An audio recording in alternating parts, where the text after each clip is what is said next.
Mr. Kendall, Mr. Shi, distinguished guest speakers, and all ladies and gentlemen. I'm Billy Zhang, the consultant for Hong Kong UST Shipping Decarbonization Projects. On behalf of the Institute for Environment of Hong Kong UST, and as MC for today's forum, welcome everyone. Welcome.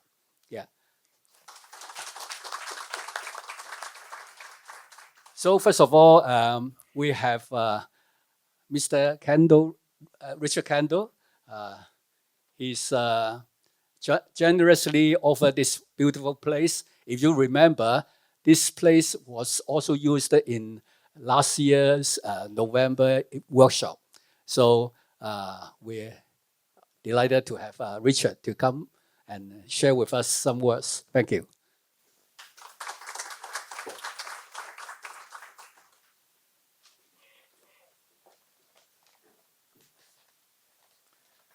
Thank you, Billy, and good afternoon, everybody. Welcome. It's my great pleasure to welcome you all to the Hong Kong Maritime Museum this afternoon for today's seminar on shipping decarbonisation. It's a topic that is rapidly moving from the margins of strategic planning to the very centre of operations and investment decision-making. As leaders in the shipping industry, we are acutely aware of the sector's indispensable role in maritime trade. Over 80% of the world's goods are transported by sea, and the efficiency, reliability, and scale of maritime logistics underpin the global economy. But with that scale comes responsibility. While the most efficient method of transportation, shipping nevertheless contributes nearly 3% of global greenhouse gas emissions, and without decisive action, that share could grow significantly. The transition to net zero is no longer a theoretical ambition. It is a commercial and regulatory requirement. From the IMO's revised GHG strategy to the EU's inclusion of shipping being included in its emissions trading scheme, the pressure to decarbonisation is intensifying. Customers, investors, and regulators are demanding transparency, accountability, and measurable progress. This presents both a challenge and an opportunity. The challenge lies in navigating complex technologies, financial and regulatory landscapes. The opportunity lies in leading the transformation, developing new propulsion systems, investing in alternative fuels, optimizing fleet operations, and building resilient supply chains that are fit for a low-carbon future. Pursuing these outcomes will collectively enhance Hong Kong's strategic position as a green maritime hub that supports global logistics in an environmentally responsible manner. That's why today's seminar is so important. It brings together the key stakeholders, industry, academia, government, and civil society to share insights, explore solutions, and build partnerships. And it's fitting that we do so here at the Hong Kong Maritime Museum, which serves not only as a custodian of maritime heritage, but also as a dynamic platform for engagement and innovation for a sustainable maritime future. The Hong Kong Maritime Museum has become a vital space for dialogue, where the past informs the future and where the maritime community can collectively shape the sustainability agenda. It fosters collaboration across disciplines and sectors, helping to translate research into practice and policy into progress. The museum has increasingly become involved in maritime sustainability through our commitment to marine science education and engagement with the community through the Marine Science Gallery, which opened earlier this year and is outside this hall here. Today, we'll hear from experts among you who are driving change. We'll explore the economics of decarbonisation, the role of digitalisation in emissions tracking, and the strategic implications for fleet renewal and port infrastructure. Hong Kong, as a global maritime centre, has a unique opportunity to lead. With its world-class port facilities, financial ecosystem, and regulatory agility, it can be a testbed for innovation and a beacon for sustainable shipping in the Asia-Pacific region and beyond. Let us use today not only to exchange ideas, but to forge actionable pathways, because the journey to net zero is not just about compliance, it's about competitiveness, resilience, and long-term value creation. And as champion of all of those features, Hong Kong can really be a leader for that journey. Thank you for your commitment and by your presence here today, and I hope we have a very fruitful discussion this afternoon. Thank you. Yeah. Thanks, Richard. I forgot to mention that he's a chief executive of Hong Kong Maritime Museum. So next we have Hong Kong UST Professor Leslie Lau. Yeah.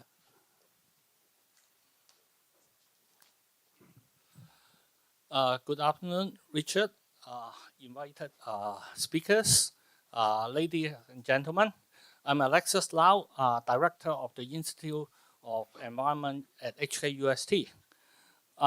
We gather here at a very important moment of the maritime industry.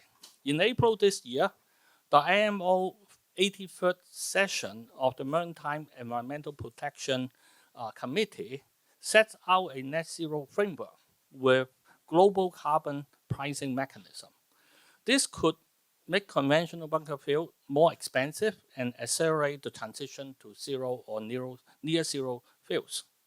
The Hong Kong SAR government also made it clear its ambition to develop Hong Kong as a leading green maritime fuel bunkering and trading center through the 2024 action plan.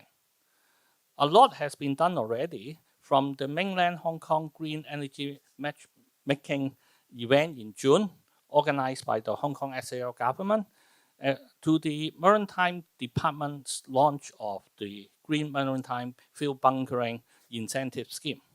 These are important steps in a very important direction. But as we all know, demand matters as much as supply. Retrofitting ships to use green fuel, improving energy efficiency, and financing this investment are now at the center of the industry attention. At HKUST, we are conducting research on financing model on maritime retrofitting, focusing Hong Kong's registered ocean-going vessel as well as China's coastal fleet. Equally vital to this is the integrity as well as efficiency of the bunkering and port process. The Transition and Logistics Bureau has recently launched the Port Community System to digitalize cargo clearance, further enhancing operational efficiency. Together with industry, HKUST has recommended the adoption of mass flow meter, MFMs. This can ensure accuracy in fuel quality, safeguard trust, and enable the digitalization needed for transparency and efficient bunkering, which Richard has highlighted just now. These are very important for making sure we are using the green fuel, which are quite expensive. That's why today's forum is structured in two parts. The first part is the new era of green ships.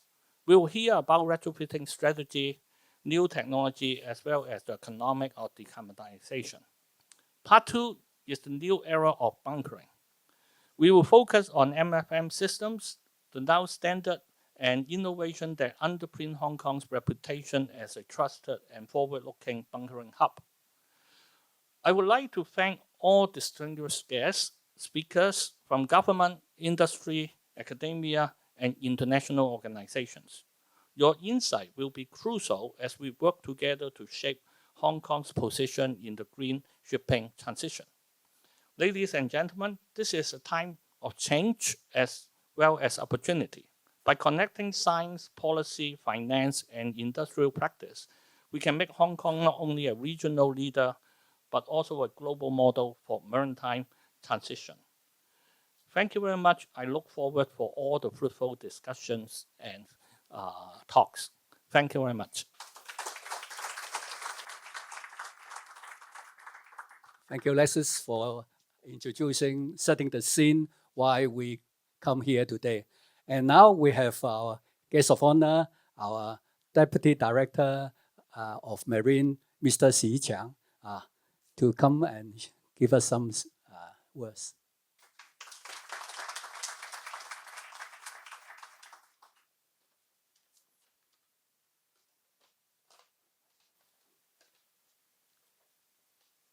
Professor Lau, Richard, distinguished guests, speakers, and my friends from the industry, ladies and gentlemen. I'm very pleased to be invited to today's very inspiring event, organized by the Institute for Environment at the Hong Kong University of Science and Technology, HKUST. We gather here today by a shared vision for the sustainable maritime future as we explore the two critical themes today. One is the shipping retrofitting for green transition, and the other one, trust in fuel supply, including the use of mass flow meters. The maritime industry is at a major crossroads now as we navigate the challenges posed by various international and regional regimes. The need for a green transition in our shipping sector has never been more pressing as it is now. The International Maritime Organization has set ambitious targets, and the new framework is also to be voted soon this year. Achieving this goal requires a collective commitment from all stakeholders, the government, industry leaders, and academic researchers. I still remember when I joined a similar seminar last year, also in here. I think the topic is about green fuel transition in the marine industry. And at that time, I still remember I was asked about when will Hong Kong have the first LNG bunkering, and I was not able to answer because I didn't know. But 10 months later, and now we have so many times of LNG bunkering already, and we have this methanol code of practice released already, and we're working on the methanol bunkering early next year. So things happen very fast. For the first theme of today, ship retrofitting for green transition, retrofitting existing vessels is not just a matter of compliance. It is also an opportunity. Just as Professor Lloyd just mentioned, change means opportunities. But it needs leadership.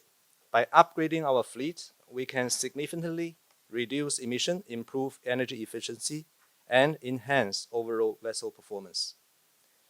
Retrofitting offers a range of solutions, including the installation of energy-efficient engines and the incorporation of renewable energy sources, such as wind and solar power. For instance, many shipping companies are exploring the potential of hybrid propulsion systems that combine traditional fuel with electric power, leading to reduced greenhouse gas emissions and lower operational costs.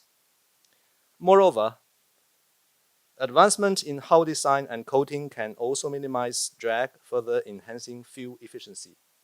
As we embrace these technologies, we also create new economic opportunities in research, development, and manufacturing. Hong Kong has a rich maritime heritage, and we must leverage our unique position as a global shipping hub to lead the way in retrofitting practices. It is essential to recognize that retrofitting is not a one-size-fits-all solution.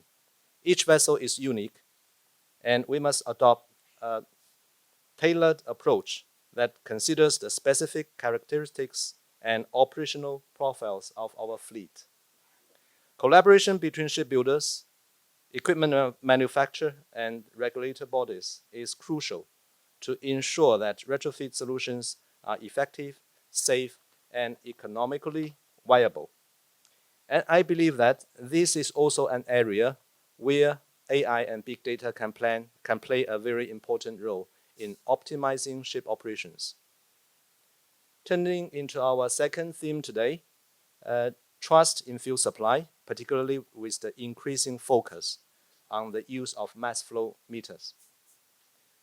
The integrity of fuel supply is paramount to achieving a green transition in the maritime sector. As we shift towards cleaner fuel, we must also ensure that fuel supply to our vessels is of high quality and meets the required specifications. Mass flow meter play a crucial role in this process. By providing accurate and reliable measurement of fuel flow, they enhance transparency and accountability in fuel transactions. This technology not only helps prevent fuel fraud, but also supports better fuel management, allow vessel operators to monitor and optimize their fuel consumption. The adoption of mass flow meter is a significant step towards building trust in fuel supply chain. As we work towards establishing robust regulatory framework, it is essential that all stakeholders, ship owners, fuel suppliers, and port authorities collaborate to promote best practices and fuel measurement for quality assurance. The use of mass flow meter is not purely a technical matter. It affects many aspects of the fuel supply industry, which have been conducted for so many years. In particular, education and training are crucial in fostering a culture of trust and transparency among the industry. As we introduce new technologies and practices, we also must ensure that our workforce is equipped with the knowledge and skill necessary to adopt these new changes. By investing training programs and workshops, we can empower our industry to embrace innovation while upholding the highest standard of safety and efficiency. As we move forward in our discussion among these two themes today, let us remember that the journey towards a sustainable marine future is a collaborative effort. The challenges we face are complex and multifaceted, requiring us to work together across different sectors and disciplines. By fostering partnership between academia, industry, the government, we can accelerate the adoption of green technologies and practices. The Marine Department is willing to participate and facilitate these collaborations, either through our one-stop service platform or the various channels we established with the trade through our many functions these years, and also the Transport and Logistics Bureau's platform, like the matchmaking and the port society. They are building a port infrastructure to accommodate all the relative industries in this role. I think these are the channels we can collaborate. I believe that all of you will engage in open dialogue during this event and share your insights, experiences, and innovative ideas. Together, we can develop actionable strategies and will guide our industry towards a more sustainable and resilient future. Thank you for your attendance today, and I look forward to the fruitful discussions this afternoon. Thank you.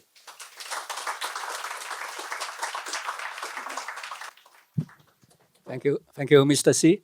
And Mr. C and Alexis has also spoken about mass flow meter, and we have Richard to give us a good venue, and also we have Metcore International Proprietary Limited. Derek, can you stand up?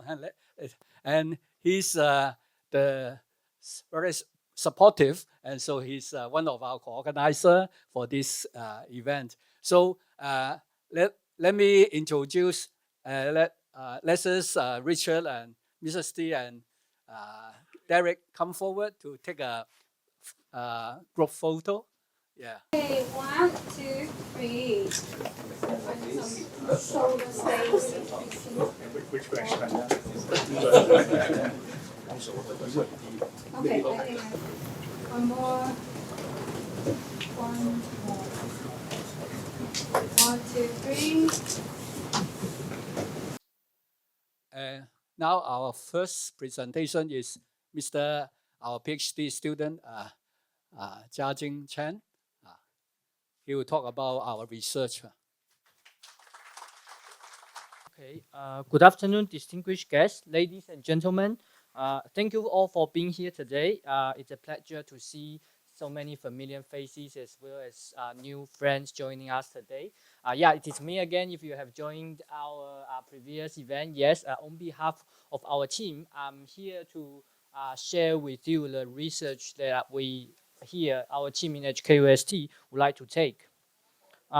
Amidst considerable uncertainties surrounding the global energy transition as well as the global economy, I think one thing remains abundantly clear is the shipping decarbonization. Despite the challenge ahead, we see several supportive policies in our region, in let's say mainland China as well as in Hong Kong. We see policy, incentive policy that supports the decarbonization of the shipping. We've noticed intense discussion talking about the shipping retrofitting.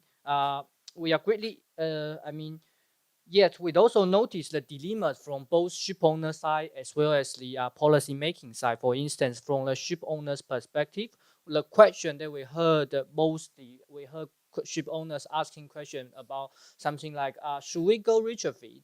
Would it be a project that is worthwhile we taking? And if we go retrofit, what technology should we really take? It should be energy efficiency improvement that would be kind of low hanging with lower investment, or we should totally retrofit our vessel. We should totally retrofit the engine. That would be kind of expensive. From the policymakers' perspective, with given budget, how can this money be effectively used to make sure they can really drive the change? What emission targets should the government set? And by providing such money, what benefit, no matter it is from the environmental perspective or from the whole society perspective, what benefit can we have? These are questions that we heard, and actually these questions are our research designed for. Rome wasn't built in one day, so we divide our research into two stages here. So phase one, we focus on helping to identify suitable retrofitting technology here, as well as we hope that our research can be used to develop a so-called investment decision model for individual vessels. We note that the retrofitting decision should be made by case for different vessels. The decision will be different considering the routes, the voyage, the charter that it is deployed. And apart from that, we would like to use our expertise to update the emission inventory so that later it can be a good reference for analyzing what environmental benefit we can really have. Actually, we've already started our work. We've taken some stakeholder site visit as well as we sending out survey to collecting the industry stakeholders' opinion. And again, thank you all for allowing us for the discussion, and we really thank your effort and input. And here are several interesting insights that we've already collected. The result here is from 7 shipping companies as time constraint, and the result here are all for the ocean-going vessel, Hong Kong registered ocean-going vessel. We ask our respondent about question that is related to energy efficiency, technology, and here we can see that most of the respondents, they take propulsion system efficiency improvement as the most popular one, which is followed by voyage optimization as well as shore power connection here. We see several interests talking about shore power, so maybe we can make it a little bit faster here in Hong Kong. That would may potentially be a good option. And in terms of the retrofitting fuel technology, not that surprising. We see here methanol and LNG, our old good friend, yeah, they are always at the top here, together account for more than 60% here. And we've also asked our respondent question that what are the major barriers related to your retrofitting decision? And the greatest barrier here we see from our survey is still the large initial investment needed. And also we see stakeholders' concern related to the infrastructure challenge. And last but not the least, we see the respondents' concern related to the policy uncertainty. Yeah, policy uncertainty, it casts an additional shadow amidst the policy, the unstable policy, ports will be struggle to settle one or more fuel selection here, which may potentially hinder the adoption of retrofitting technology. So with our introduction and several initial findings here, here comes our message now. So maintaining flexibility and forming industry-wide synergy is important when we are under such uncertainty, no matter fuel uncertainty or policy uncertainty. Individual efforts alone that may not be enough to break through the deadlock. We see that retrofitting decision includes several stakeholders. We need shipyard, we need financier, we need incentive. So alone, it will be difficult. We hope that our study, our survey here, the survey can be the starting point for a broader industry engagement. Despite the insight here, we have some preliminary insight, but they are from 7 shipping company, and they are all from shipping company, which might be kind of just a fraction of the diverse perspective in our industry. So to truly capture the complexity and opportunity of such retrofitting, we need input from the whole maritime sector. So therefore, may I warmly invite you here today to participate in our survey here to maybe contribute to our research. So your first-hand knowledge and experience as industry leaders, ship owner, policymakers are quite invaluable to our research here. With your view, we can build a more comprehensive and representative data set. So if you are more familiar with Hong Kong registered ocean-going vessel, you can scan the QR code on the left-hand side. Or if you have more knowledge related to the China registered coastal vessel, you can scan the QR code on the right-hand side. We conduct these two studies differently because we know that the operational profile, characteristic of these two type of vessels are quite different. So again, thank you so much for your input and time, and all the data will only be used as private and for research purpose only. I think that would be all of my presentation here. Thank you all for coming, and I hope you can enjoy you can have a very wonderful afternoon. Thank you so much. Thank you, Jiajing. So we will leave this 2 QR code during the tea break. So make sure that you scan it, even share with your friends in the Maritime. And you can see that actually we not just received 7 shipping companies' returns. I'm glad that we are receiving some from classification societies and even technology solution provider. So even you are NGO, we are also welcome you to give us your input, okay?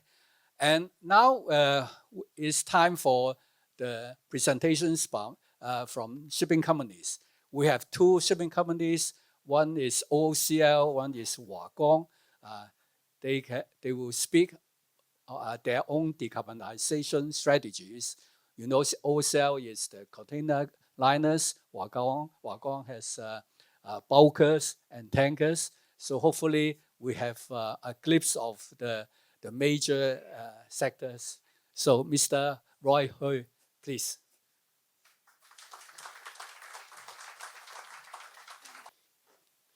Ladies and gentlemen, good afternoon. So I'm Roy Hu, coming from OOCL. So now we know the shipping industry is under intense pressure to decarbonize due to the ambitious target set by the IMO and the EU. IMO aims for net zero greenhouse gas emission from global shipping by or around 2050. And the EU has implemented a series of regulations such as the EU ETS and the few EU maritime regulations. So shipping companies need to take comprehensive actions from both financial and technical aspects to meet these strict requirements. OOCL, as part of COSCO Shipping Group, is a major international container shipping and logistics company. We own about 90 container ships, including 24,000 plus TEU vessels, which are among the largest in the world. OOCL always follows strictly IMO, EU, and the regional regulations on decarbonization.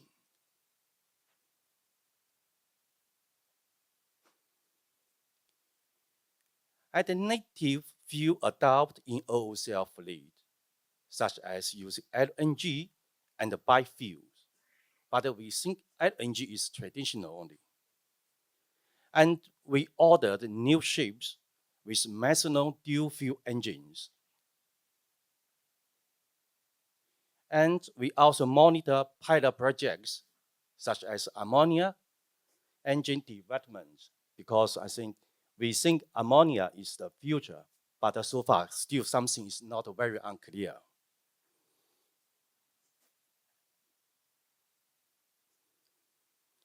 In order to compliance of IMO, this regulation, short-termly, we ensure EXI compliance and keep ship CII rating in C rating by method of slow steaming, propeller retrofit, or voyage optimization by the method of AI, and also so on.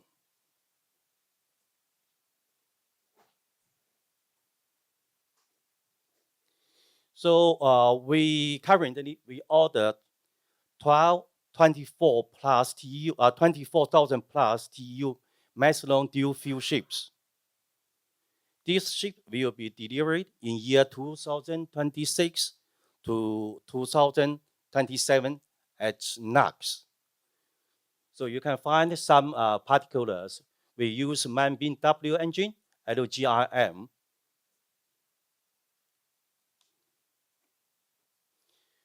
We also evaluate methanol retrofit for selected 13,000 TEU vessels, because these ships we equipped with MAN-W S-type engine can be retrofitted.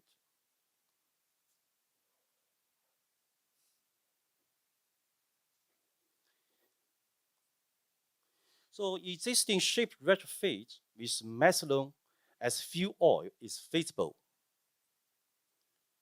Now the existing man-beam W engines, Vasila engines, and also some brands, some particular type, like the MAN S-type, it can be retrofitted to operate on methanol. So this retrofit involves some like the fuel injector replacing, also combustion chamber to modify. We have some ships retrofit already, not OOCL, in the market. Also, the fuel system needed to be redesigned, because this methanol required double wall stainless steel. But for COSCO, they use SRC groove sandwich plate system. It's a special one. So you can find this message or this information is in the public.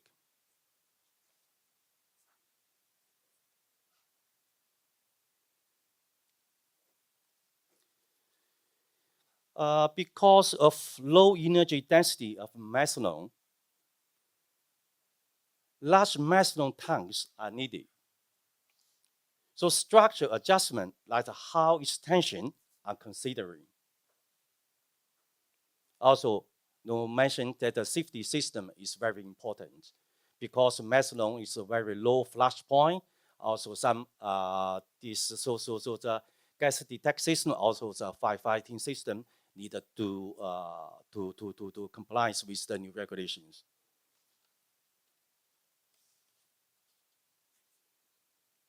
So there are some ships in market were retrofitted successfully.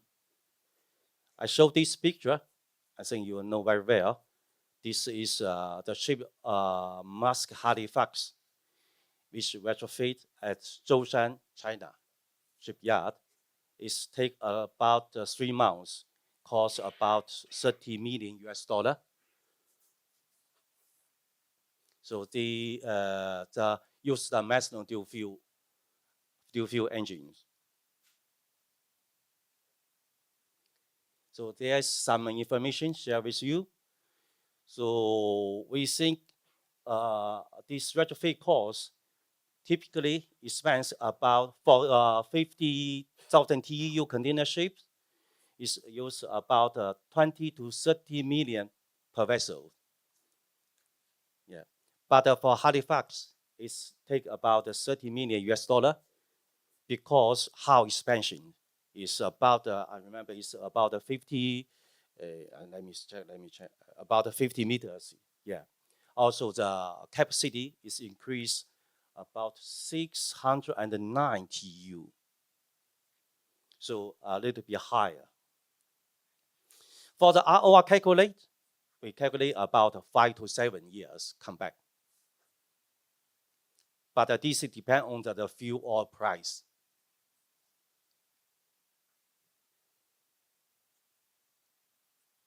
It's okay? So existing ship retrofit can get some subsidy and funding like SUS and RU from RM Net Zero Fund or via Fuel EU pooling mechanism. But yeah, actually, I also have some slides to show that this SU or RU is this fund is not very easy. Or I can say it's hard to get, but because time, yes, I cannot show too much.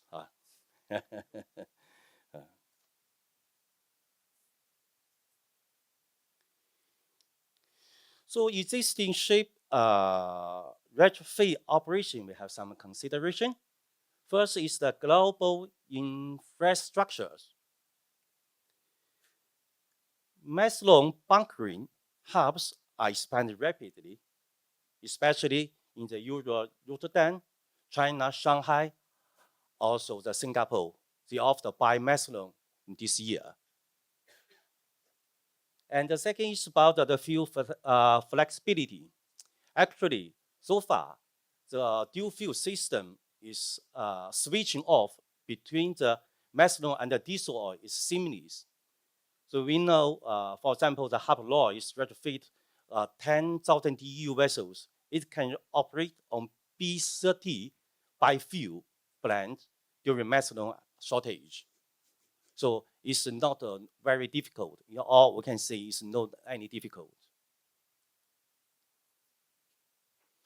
Then we needed to talk about the crew training, also the system maintenance.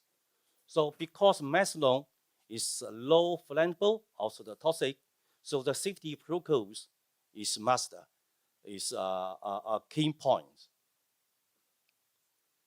So we know that this DNV have some methanol as ship fuel course. They have the certificate. For the maintenance schedule, we know the different engine makers have set up the schedule, but we have to say it's late experience. So we still need time to ensure the system is working safely, properly.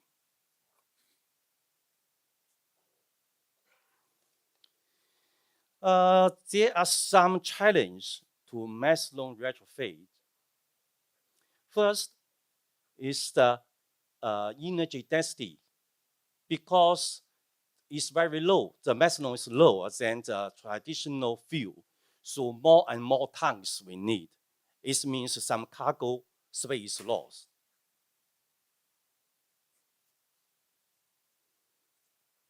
Also, the fuel regulator, the fuel certificate, we need to comply with RMO, either the EU standard.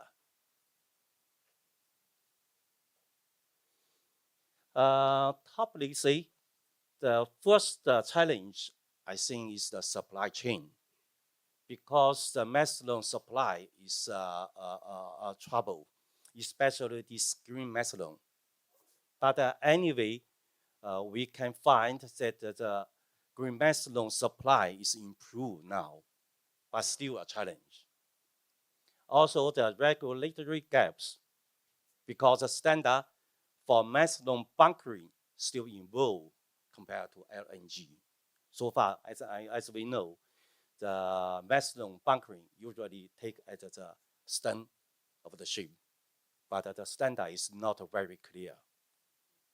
Also of other safety concern, because methanol toxic and flexible require strictly handled protocols. But anyway, with major shipping companies like the Maersk, CGM, also the COSCO, altering methanol fuel vessels, demand for bunkering infrastructure is growing very fast.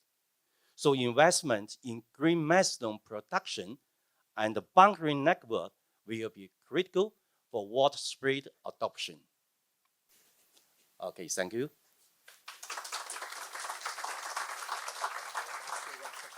Yeah, sure.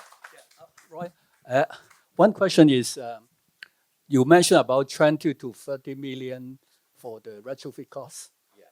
And the breakdown doesn't include the hull extension. Does it mean that you need to add extra money for the hull extension? Yes. Yes, sure. Usually, 10 or 15,000 TEU ships to retrofit, including the engine retrofit, also the tank or the fuel oil system retrofit. But this usually less than 30 million US dollar. But we can find that Halifax, Halifax, it cut the ship into two sections and add one section inside. So the time is spent more. Also, we need to, the company is spent 5 million US dollar, yes, for this house extension, because it's extend 14.9 meters plus 60 TEU capacity increase. Okay, welcome. I won't let you go so early because Mr. Roy will not participate in the panel, so I will make sure that he answers. So that's good. So this is one thing. Oh. There is a thumb rule that one TU increase costs around $10,000. So Maersk Halifax increased by 600,000. So 600,000 into 10,000 comes to 6 million. There is a thumb rule of container ships. So if you have a 10,000 TEU ship, you multiply that by $10,000. So it will cost you $100 million. So similarly for 700 TEU, you could use that same thumb rule and come up to a figure of that $1 million. Thank you. So next we have Mr. Harensa Kwong. Yeah. Yeah, good afternoon, gentlemen, the friends. Because we have a very tight time limit given by Bill, so I will just go to the main agenda. Today we'll be discussing about the decarbonization strategy for our existing fleet. But I will highlight that what we have done or what we are intending to do or what we are doing for our new built vessels also. So my topic will cover just a warm-up with a very brief recap of MEPC 83. If we have forgotten, then it will refresh some memory. Then what measures with to improve the efficiency with technical upgrade and operational measures. Then what options are available right now, and these all options are we are practicing also for our existing fleet. Our decarbonization strategies and upgrades in dry dock, what we are doing. So I think, yeah. So for this MEPC 83 outcome, it's it is already declared, or it is going to be adopted or not adopted in the October meeting. So there is some dilemma here. But if all goes well and it is adopted, this is the situation that any vessel using VLSF for residual fuel has to pay both taxes, tier 1 and tier 2 taxes. The rate of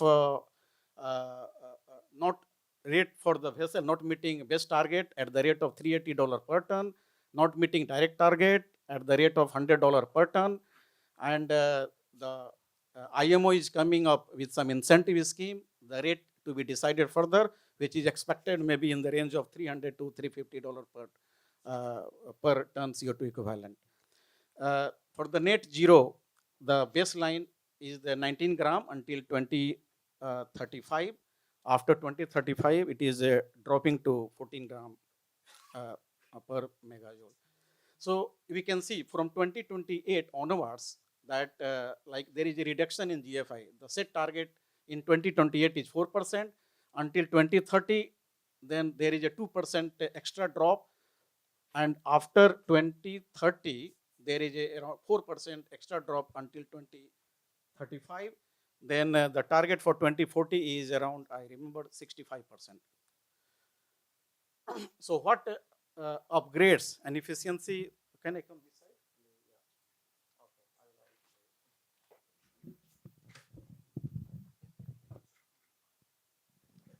So like what technical upgrades or efficiency improvement measures we have, right? So mostly what we have been doing, or any other shipping company must be planning to improve their vessel operation, to improve the efficiency.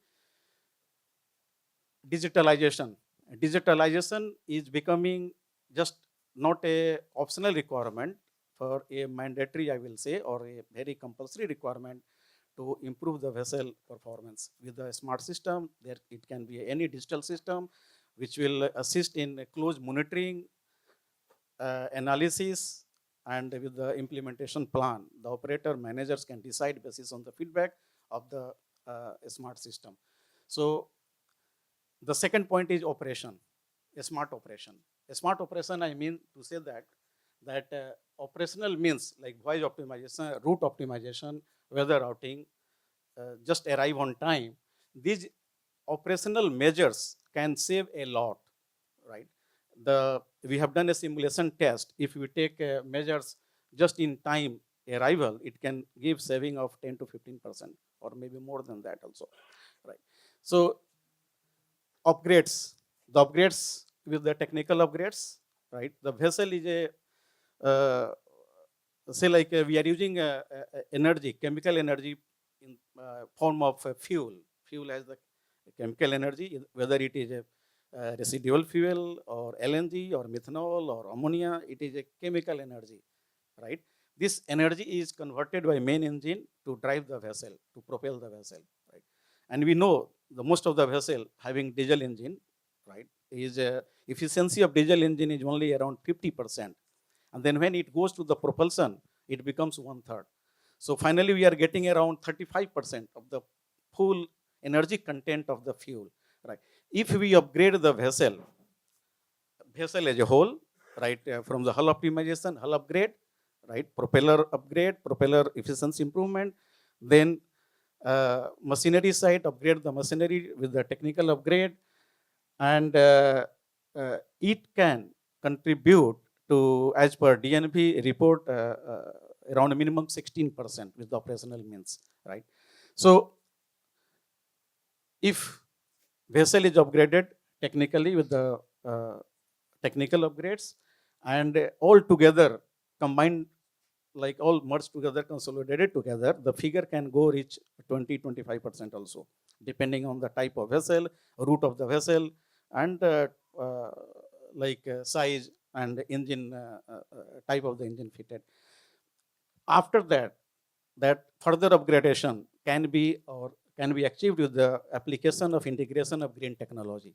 So there are several green technology. It can be wind assisted propulsion, it can be air lubrication, or with use of PTO, PTI, or solar cell, right?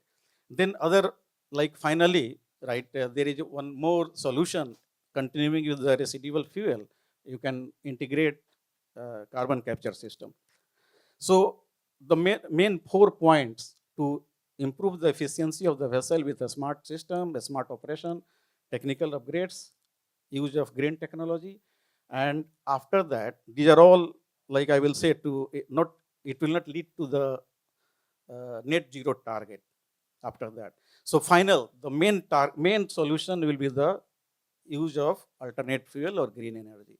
We have to use green energy sometime a point to achieve net zero target by 2050, which we are aiming for, and we are also committed to comply with the IMO requirement, to comply with regulation requirement to achieve net zero before the set deadline. So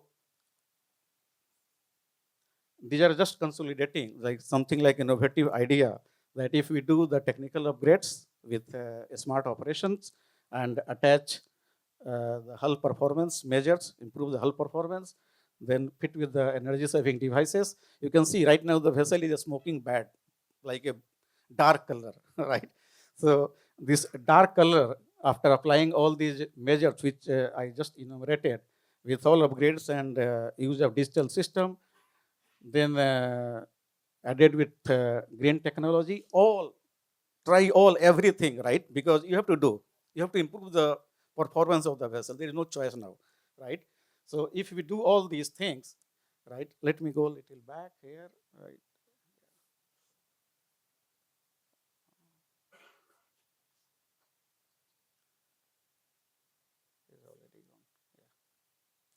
So using all this, you can see the vessel smoke can become white or blackless, right? Which is our target, right? With all these measures, excluding the green fuel, as per our study, we can achieve 10 to 25%, right? We can reduce the consumption by 10 to 25%, which is good. So whether we use existing conventional fuel or green fuel, which is the final goal, we have to use the green fuel. The efficiency of the vessel has to be improved. There is no doubt, right? So why not to apply all these measures right now, right?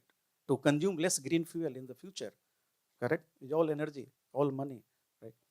So our thinking, our plan, all arrangement is on the same direction what I explained just now, what I mentioned, our strategy to address the existing fleet as well as the new fleet and the incoming fleet. Our plan, our strategy in the same direction. So our new vessels, we have 10 new vessels in construction.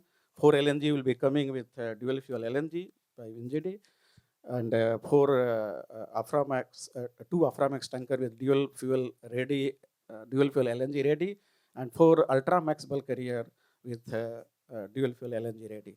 So 4 LNG is the dual fuel using LNG, and our plan for any new built vessel which is coming to service, we will have a smart notations. So I have just given one example of all these vessels will have a smart notation of ENE3 and MS3. So here I have given one example by the BV, our good friend. I think here he's sitting here, he will be happy. Yeah. So irrespective of any class we use, we will be having a smart notation of that class for the vessels, right? Just to take the benefit of the digitalization and make sure that the operational parameters are monitored well, it is being analyzed, and the corrective actions are implemented on time. So for the existing vessels, I already highlighted that what measures we are planning, we have been doing with the voyage optimization, with the energy saving devices. We have been installing for all the existing fleet vessels minimum 3 energy saving devices, which are PSV, duct, and PBCF, which is cap fin, and rudder valve. So these 3 are the minimum. If the vessel is not equipped with these 3 energy saving devices, we are installing during the dry dock repair, right? And other than that, there are a lot of other small measures is being implemented, right? So there are technology which we have done some feasibility study to integrate and keep our readiness to go ahead immediately if it is becoming a commercial need and becoming giving us putting us in difficult position to comply with the IMO and or the CO2 regulation compliance requirement. So we are keeping our readiness with air lubrication, wind assisted cells, and also PTO PTI functions. Again, the readiness with the to use a green fuel. We just this year we have opened another business unit called Venture Energy, which will be taking care of trading of the green fuel, mostly methanol, and also for our vessel, the same business unit will be taking position for biomethanol. Biofuel B30, B100. So this is our part of a strategy that we have to secure. We have to ensure that our existing fleet vessels to comply or to put us less pressure in compliance for GFI intensity requirements. The retrofit, I was advised by Mr. Billy Chow that you must speak about the retrofit related to carbon capture and some wind assisted propulsion and to make a comparison, right? So I have put this one as in, right, our study. We have done some study for dual fuel conversion. So for existing fleet, right, all the vessels cannot be converted with dual fuel, right? So for dual fuel conversion, it has to be electronic engine. I think we all are knowing. So there is a limitation. There are many limitations depending on the type of the main engine, right, size of the vessel, because we have to see the ROI also, right? We cannot spend 15 million and ROI become 15 years. Vessel life is also 15 years. So depending on the size of the vessel, type of main engine, there is a risk limitation that whether the vessel is suitable for retrofit conversion or not. The low-hanging fruit is that for existing vessel, which cannot be retrofit conversion, use biofuel, right, for existing fleet. If all the measures are exhausted, still there is a challenge pressure, then continuing with the conventional fuel, carbon capture could be a good solution to give you a time for several few years, right? Or reduce your pressure, GFI pressure, the tax pressure, if it is endorsed, adopted during next coming MEPC meeting about the carbon capture mechanism, accounting system, and record keeping. Our strategy in dry dock, that in the dry dock, every vessel, we have been using the low-hanging fruits. So low-hanging fruits consist of energy-saving devices, 100% hull blasting, and use of high-quality anti-friction paint. Right. So these are the basic things. All the vessels going to dry dock is being done, and then gradually, depending on the CO2 emission pattern, we'll be increasing our measures. Right. So our implementation measures is depending on that, how much emission we have to reduce, and then plan accordingly, spend accordingly during subsequent docking. So this is the roadmap. I have just given one example for a cape-size bulker, that if vessel is like 2025, it will be done this one, then 2028, and then 2031. How we are planning to implement gradually in line with the requirement to minimize the GFI impact for existing fleet vessels. So similar pattern, similar concept is applied for all the fleet vessels, existing fleet, which is not using any dual fuel. Biofuel. So biofuel is again low-hanging fruit, that after all upgrades, improvements, energy efficiency improvements, then the biofuel, increase the portion of biofuel gradually from year 1, 2028, starting from 10%, going to 20, 30, 40, B30, then in 2034, B100 with 35%, and 2035, B100 45%. It is giving a good combination to minimize GFI, right? Because if the existing fleet cannot use methanol or green fuel or ammonia. Ammonia is going to come, but if cannot use biomethanol, then use of biofuel with a gradual increment will be giving a good solution to minimize the tax and address the GFI issues. With the rotor cell, our study with Safra Max tanker with 3 rotor cell, we did with the 3 different route. The saving goes between 2.9 to 9%. So we all understand that depending on the vessel trading route, right, trading area, the saving differs. With the best route, with 3 rotor cell combination for LR2, the saving was coming 9%, and with the case 3, it was 2.9%. So we can say that on an average, actually we should not calculate average, but on average with 3 rotor cell, we can save around 2 to 3% per rotor cell, right, with cost of 1 to 1.5 million per rotor cell. So this is just for a reference. Carbon capture, right? So this is, I always say that this is the your last sword, right? Right. If you don't have any option, still you have to continue the usage of the vessel, continuing with the traditional fuel. This is the one solution, and it is most likely it is going to come to reduce the pressure, right? So carbon capture with the capturing unit, suppression unit, and then finally liquefy, compressed it, put into type C tank is the concept, and then offload at the at the location where there is a reception facility available. But it is still there is a challenge. MEPC, during next MEPC meeting, it has to be adopted, right? Then it will pick up. So with our one example with one vessel capsize bulker with 800 cubic meter solution, I'm telling that this is a feasible solution. We have done the feasibility study, and also it was given a proof of concept certificate by class that with a capsize bulker 800 cubic meter, it is giving a good time, right, to continue with the HFO, continue with residual fuel. Right. So this is the final conclusion phase. Maybe I might have I have exceeded 1-2 minutes.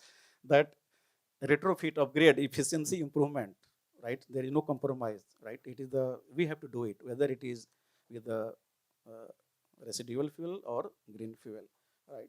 Use all low-hanging fruit, energy-saving devices, apply, use as much as possible, improve efficiency with a smart operation, a smart management, right? It will give a benefit of almost around 20% to ease out or to reduce fuel consumption, and then subsequently the associated tier 1, tier 2 tax if it is going to be adopted.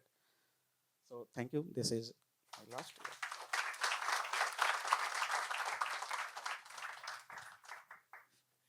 Thank you, Haramsa. Now we have finished the 2 sessions on decarbonization strategies. Now we come to talk about an interesting topic is the engine side.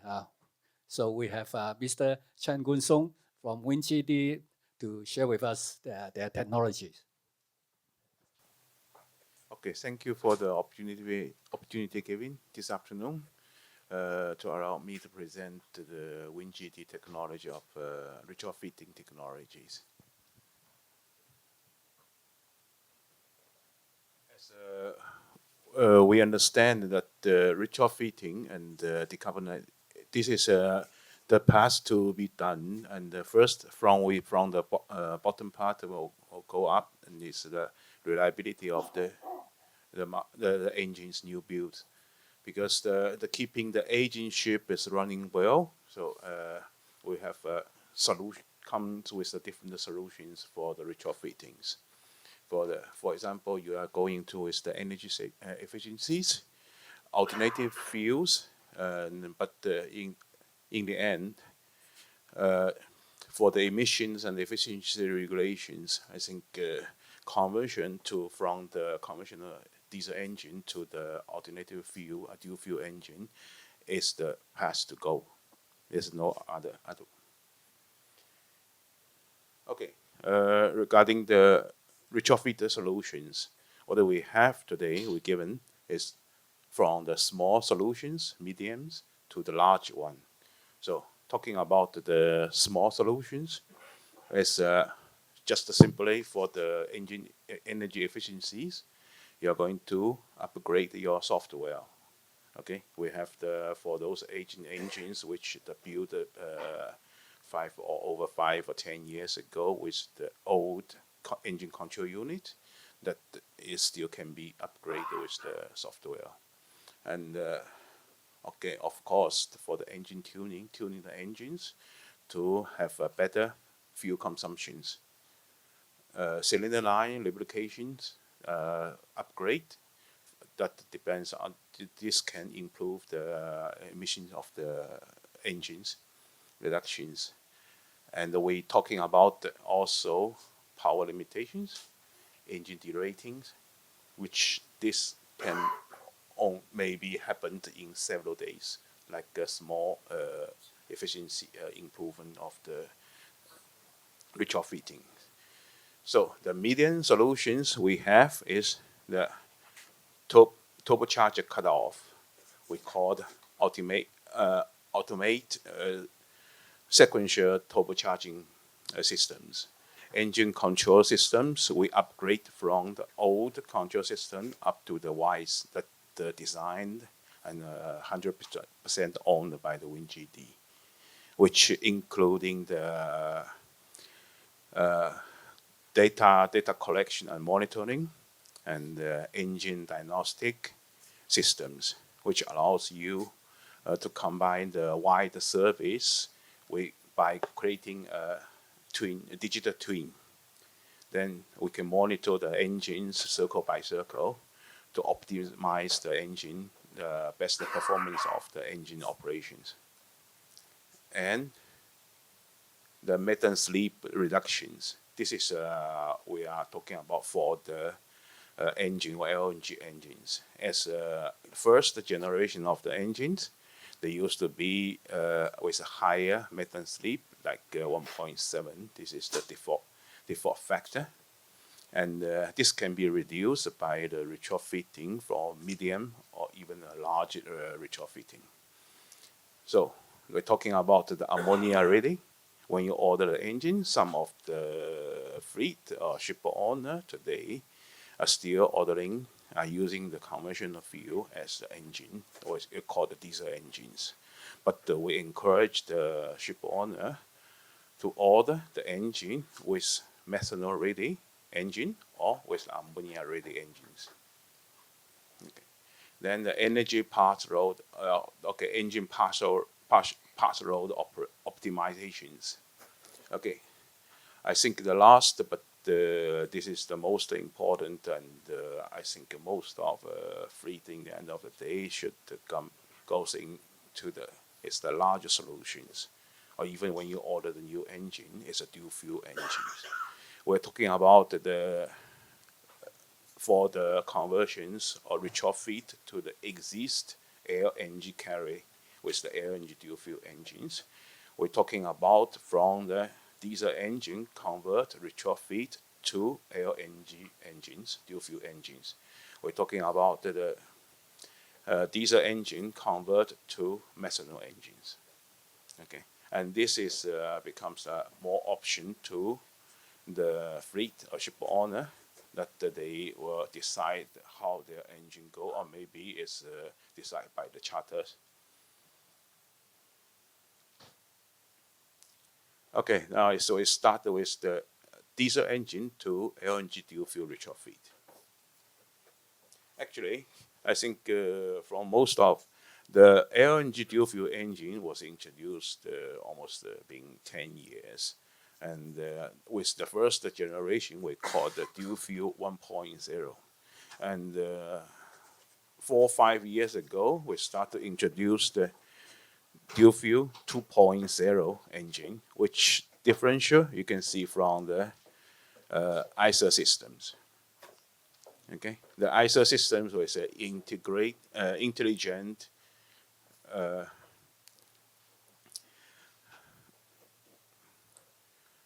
so you have this is what we have that you see in general. The dual fuel 2.0 is dual fuel 1 plus ISO system. Then I don't want to go too much to detail, technical detail for the people I think may not be so interested in the details, but at least you have to know is about the systems. So what we introduced 4 or 5 years ago to upgrade the engine from the 1.0 to 2.0. Okay, this is the exhaust gas recycling systems. Different from my competitors. We are using the low pressure recycling, exhaust gas recycling, which that means the gas was taken after turbocharger. This allows the turbocharger keep the full capacities for their performance. And with this method, the exhaust gas can be take up to 50% of the exhaust gas, without compromise the turbocharger efficiencies. And by the technology developed with coming years, the percentage of the recycled exhaust gas can up to 60% in the maybe the year after or next year or the year later.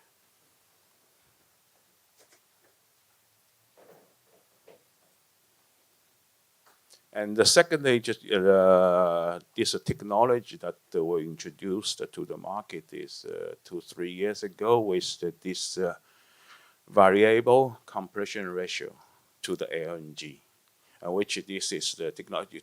It's that just because as the people understand that using the LNG, you have to compromise the diesel cycle, because diesel engine with the high compression ratio, and LNG normally you need to have a lower compression ratio, and we have to as the older generations, you have to keep the lower compression ratio to fulfill the LNG burning. But with the VCR systems, this allows the engine run with the higher compression ratio at the diesel model. Even in partial LNG model, you can even decrease the fuel consumptions, gas consumptions. And this is the result. What you see here is gas consumption at partial load, significant reduced. And for the methane slip that you have seen from the dual fuel engine 2.0, 1.0, and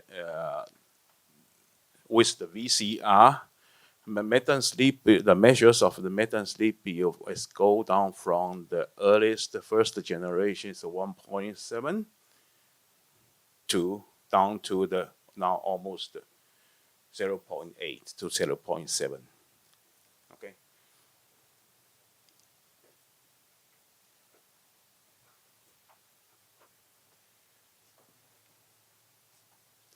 And this is the consumption that, okay, the measures that is following the last page. And I think I have only 5 minutes left, so don't want to go through details. And methane slip measure, and you'll see is with the ISO systems, which we call the 2.0 engines, ISO plus smaller gas admission valves, plus the gasket, cylinder gasket modifications. Now we are able to reduce the methane slip down to 0.4 to 5 today. Okay, and this is and by the next year, okay, we start with already with the classification society for the measurement, the rule of the measurement and the regulation of the measurement, how to define the methane slip. And by the beginning of the next year, we are armed to reduce the methane slip down to 0.4 to 0.5, which is almost very close to high pressure LNG engines with the low pressure auto cycle engines.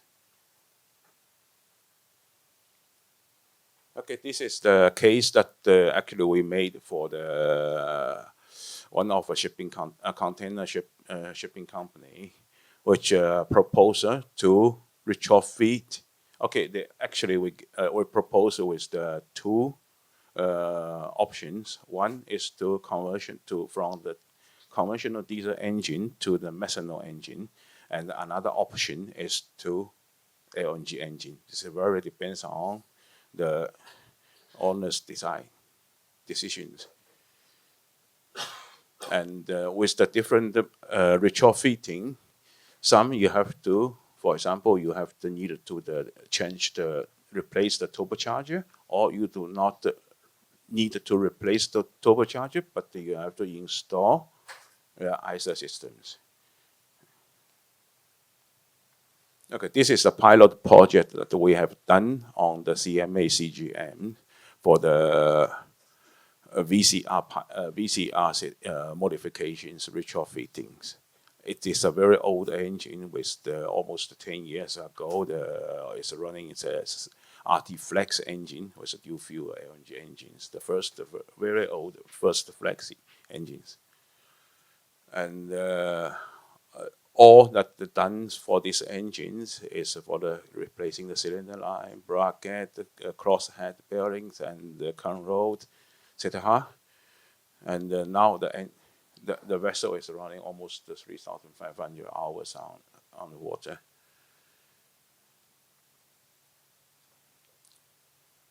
And I think from that, this is, I think, most of you is the most important things to the owner is the payback.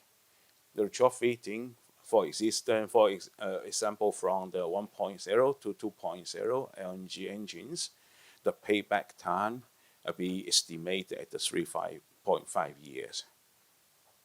Okay, this is what you have done, what needed to do to retrofit from first generation to the second generation engines. Okay, and this is the estimated calculation, and all that you spend will be paid back in 3.5 years, 3.5 years. Okay, I think now this was the most difficult parts, but it comes to the methanol. Actually, it's become easier. The methanol retrofitting is more easier than the LNG one. Actually, because this is actually makes not too many changes from your diesel engine to a methanol, because all you'll be the same, keep the same in the output and in the same RPM, because it's the similar engines. And the green part is what you need to replace on a diesel engines. That is the schedule for you retrofit the methanol engine from the diesel engine. It's actually preparation time is longer. It takes almost 1 year to do that, and in the yard it only takes only 2 months for the complete the jobs. Okay, this is, I think it comes to the financial part. I think someone is more experienced than me. Okay, thank you for your coming. Well, I find it's interesting that WinGD also offered a financial solution. So, Everybody needs that. so it's prepare for the ship owner. We can have a solution, one-stop solutions. Okay. Once the ship owner wants to. Yeah. Maybe his competitors should know about that. Okay, then we have the final speaker on this part one. Rachel is from DNV. We'll talk about energy efficiency. Thank you. Thank you, Billy. I'm very pleased to be here, present from DNV. I come from Shanghai. Actually, I'm based in Shanghai and from Maritime business development. So I've been on decarbonization for many years, ever since this topic started.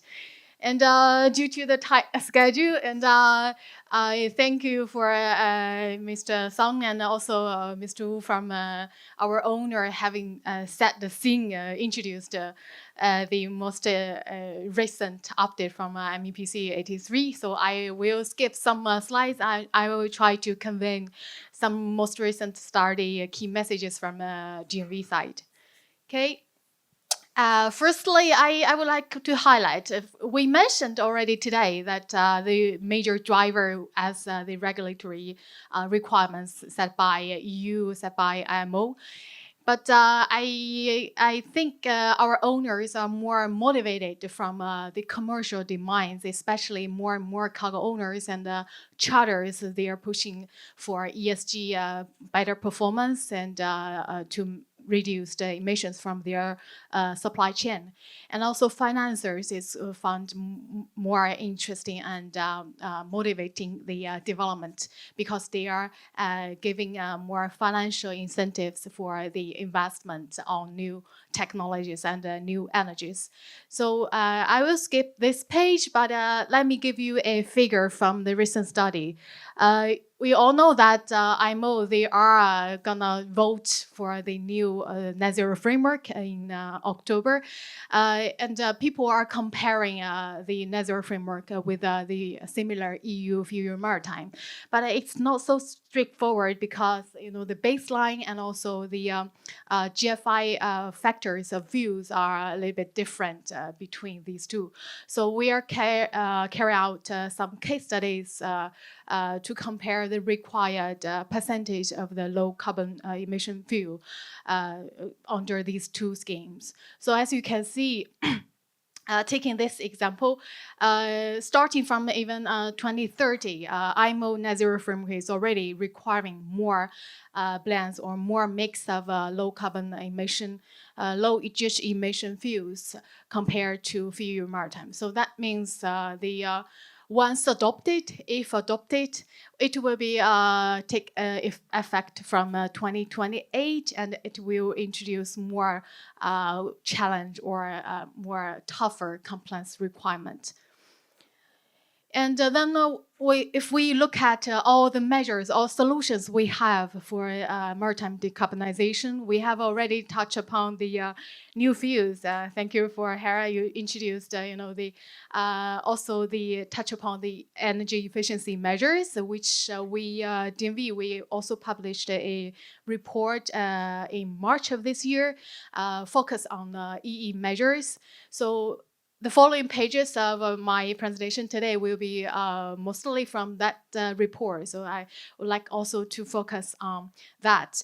But here we also mentioned the dropping fuels for the existing fleet, which we have almost 92% of the fleet in operation are still running with conventional fuel options without dual fuel capability. So for these vessels, if they are gonna decarb or reduce their GHG factors, then they have to use some new fuels. And the drop-in fuel, one of the options will be the biofuels and biodiesels as a well-known solution. But if we look at a few developments, I already mentioned that almost 92% in the existing fleet running on conventional fuel, but we see the dual fuel capacity growing, especially in the recent years. It's been like 2 or 3 years ever since the industry, the ship owners started to invest on dual fuel vessels. So we see constantly around half of the new building order book are equipped with the dual fuel capacities. So sooner or later, or quite soon, we will see growing capacity in the global fleet, which are capable to use more fuel with more fuel flexibility, which is the key for the ship owners towards 2050's net zero decarb. But if we look at the fuel supply, I believe it's been a trouble or a major challenge for our ship owners to secure the future fuel supply.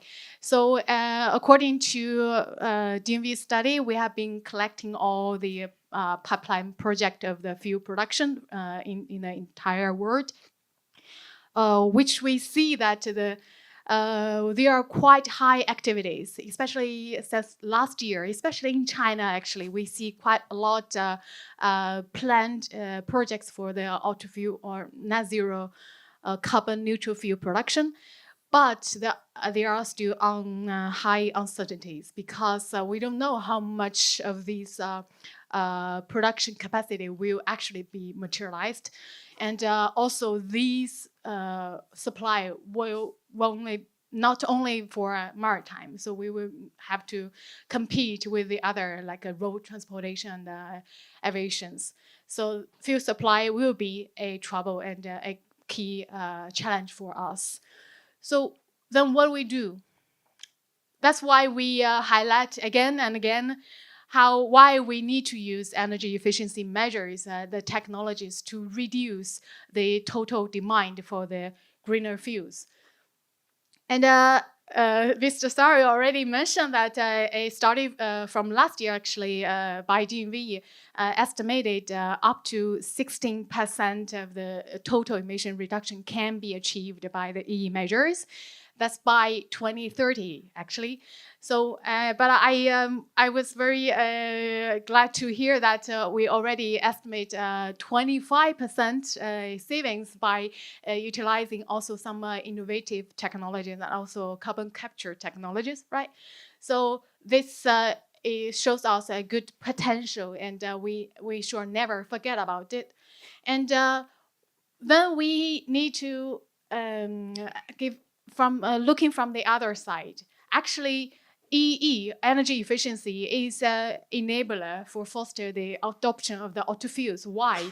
That's because of the business case. So every investment from owner, either the retrofit or older dual fuel vessels, they need to carry out the ROI or the life cycle business case for the investment. We all know that for the auto fuels, due to the very high fuel price, it's been a huge trouble for you to get a sound business case. But utilizing EE measures, taking this case study, then we can see the price gap or the price addition reduced by the more expensive carbon neutral fuels can be significantly reduced by adopting EE measures, which also can boost the more healthier business case for utilizing the new fuels. And we see a long list of all the EE measures, and which can be categorized into these 5.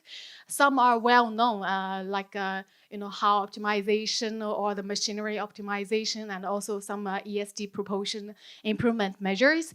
And operational measures I would like to highlight here also, because it's quite low-hanging fruit, because it doesn't require so much investment on retrofitting these vessels, but it needs to be combined with some digitalization of the operational management system. But actually some measures are beyond the cargo, the ship owner's reach, because it might require the collaboration between the value chain. For example, the port optimization to reduce the waiting time. So the operational measures can actually improve or reduce the emissions quite a lot, but it requires our high attention and more collaboration with the partners. And also some innovative technologies, as mentioned here, the wind assisted propulsion, like rotor sails or some other kites, and which are actually lays in the energy harvesting category, which we think could save quite a lot, because in few years there are already some incentive schemes to reward on the WAPS system, and for IMO we expect it could be also more effective as one of the key solutions. And from there we need to know that what is the actual achievement in operation when adopting these innovative technologies. So in this report, you will find more details that I will skip here. This one is based on the Clarkson's statistic. So that intends to show that there are high potentials even throughout all these ship segments, all the traditional and well-established technologies we see still high potentials to improve.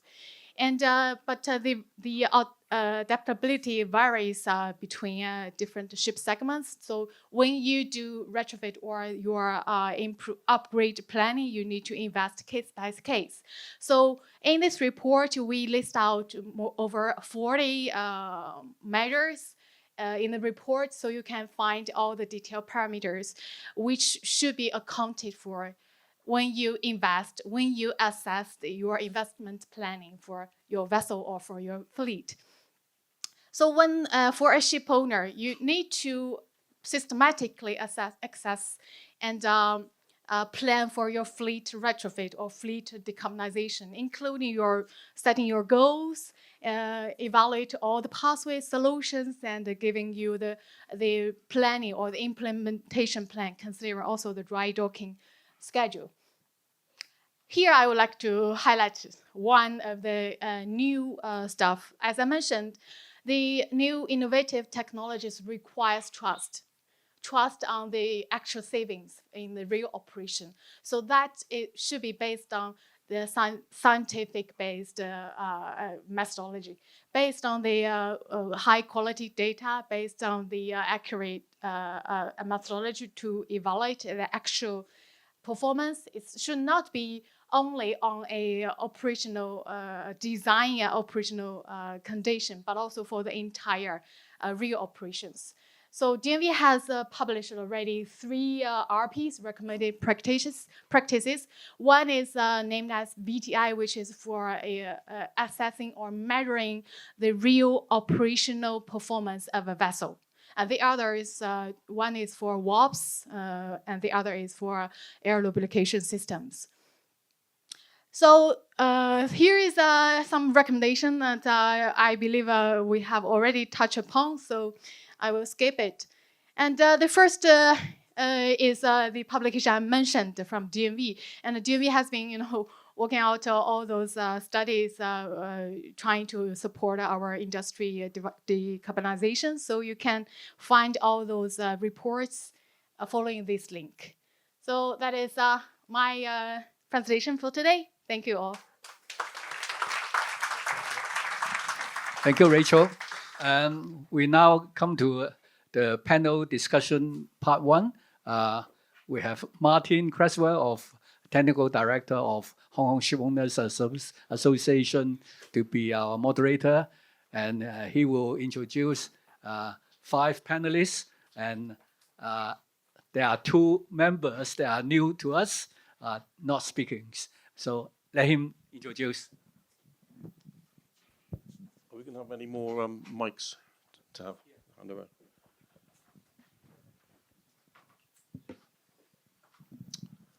Okay, good afternoon. Well, we've had some very interesting presentations already, so I won't take too long. But first of all, I'd like to introduce Harry Ram. He's one of our panelists. Harry is General Manager of Venture Marine Services Limited. And then Sanjay Rilan from PB, Pacific Basin. He's the General Manager, Decarbonization and Environmental Compliance.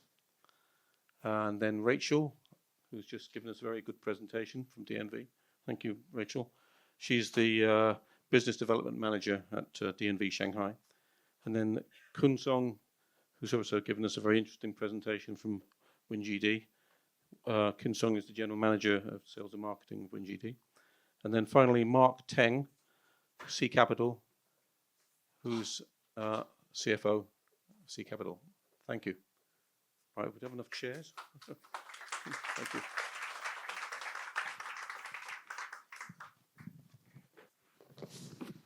Okay, let's start off. I would like to start off with Sanjay. Pacific Basin, as you all know, is a major Hong Kong shipping company operating bulk carriers. And with ships calling in the EU, it's also been reported already that the EU, from the EDU, ETS and Fuel EU system, is exceeding $1 billion in revenue from ships which are calling into the EU. That's only 50% of the GHG that they're having on their voyage. And likewise, the midterm measures, which will possibly come into effect in late 2000 or second quarter 2027, they're expected to have basically a rise of about 10 billion a year. That's basically also by from greenhouse gases which ships are emitting. So for all ship owners, the important thing is actually to reduce your greenhouse gases to reduce these fines which you're going to have to pay. So I'd like to ask Sanjay what overall sort of improvements they're putting in their fleet. Not the sort of massive ones, but the general ones which you're doing to reduce greenhouse Thank gases. you, Martin. So as far as the existing fleet is concerned, I think a lot of discussions have already been given. I mean, solutions have been given by Hariram and everybody. We are basically following the same. So that will basically reduce the amount of fossil fuel being burnt. But Fuel EU is asking us to reduce the greenhouse gas intensity of the fuel. And we know that for existing ships, the only solution is sustainable biofuel. So we have calculated the minimum amount of sustainable biofuel which we need to purchase. And our bunker team is busy in that. So starting from this year onwards, we have been using biofuel. We had trialed before itself. And going forward also from 2028 to cater to the Fuel EU requirements, we will be using drop-in biofuels to reduce our carbon intensity. And as far as to reduce the actual consumption of fuels, we are doing exactly what Hariram had said, a little bit here and there. Thank you. Thank you very much. I'd also like to ask Harry the same question, basically.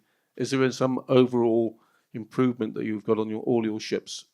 I know you've given us a very good example of what your massive modifications are going to be, but what's the overall low-hanging fruit items which you have on your fleet? Yeah, thank you, Martin. Actually, this is very interesting. So, my friend Sanjay has already given in the connected information. So, apart from that, like fleet-wise solution, actually, Kwong, we are integrated shipping company having a diversified fleet, consists of gas tankers, oil tankers, different sizes of bulk carriers, right? Different age, different trading pattern, right? Trading worldwide. So we all know that, right? All solutions will not fit for all types of vessel. Each and a specific vessel, depending on the size, capacity, trading route, will have its own tailor-made solutions. So our approach, strategy, like in that direction, that we have analyzed all fleet vessels we are owning or we are managing. We are owner of 20 vessels, managing 90 vessels at the moment. And also we have a new building supervision, 52 vessels going on. Right? So like I'm talking about now existing fleet vessels, new vessels I have already mentioned that what we are doing. Existing fleet vessels, the first approach, use all low-hanging fruit, no choice, no compromise. And we are not like analyzing here and there. So whenever vessel is going in dry dock, all low-hanging fruit, which consist of energy-saving devices, which is less cost item, like lower capex is required, as Rachel has mentioned also, and saving is reasonable. Now the amount we are going to spend, the saving is reasonable, right? We should go for. We are doing that one, right? So low-hanging fruit, then I will mention that 3 minimum things, which I already mentioned, the PSV, PVCF, and rudder wall. Apart from that, right, Sanjay is expert for that, now do everything possible in the engine room machinery side. We have a lot of system, right, energy consumers, right. Main engine is just an energy converter, right. Main engine is converting chemical energy into mechanical energy going to propeller, but main engine, there is a lot of scope, right, as it has the only 50% efficiency, right. Lot of scope is there.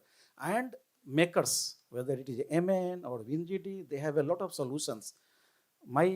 Our strategy that we are tapping those which is not tapped, not paid attention, applying all those upgrades for the existing main engine, Even the old non-ME engine also. Even ME engine also have something left we can upgrade. We are upgrading that one. So this, having said that, with the ESD, low-hanging fruit, with the engine upgrade, all systems, energy consumers, try to minimize the consumption of energy from each and every consumer wherever possible. Don't waste energy. Then go to the hull. Right? Hull is the major playing role in this all like a saving. In every dry dock, we are doing 100% blasting of the hull. No compromise on that. And using in the beginning little cost effective, higher quality anti-fouling paint. Then going forward, when there is a more pressure, then our target plan is to spend more money on the paint. Right? Spend more money. Maybe we can switch to some vessel silicone paint also. Right? So this way, right, that we are planning for our existing fleet. Thank you, Martin. Okay, thanks very much. I'd just like to quickly move back to Sanjay again. It's been reported you've ordered 4 methanol powered ships. So when they're going to be delivered, and are they going to be operating on methanol?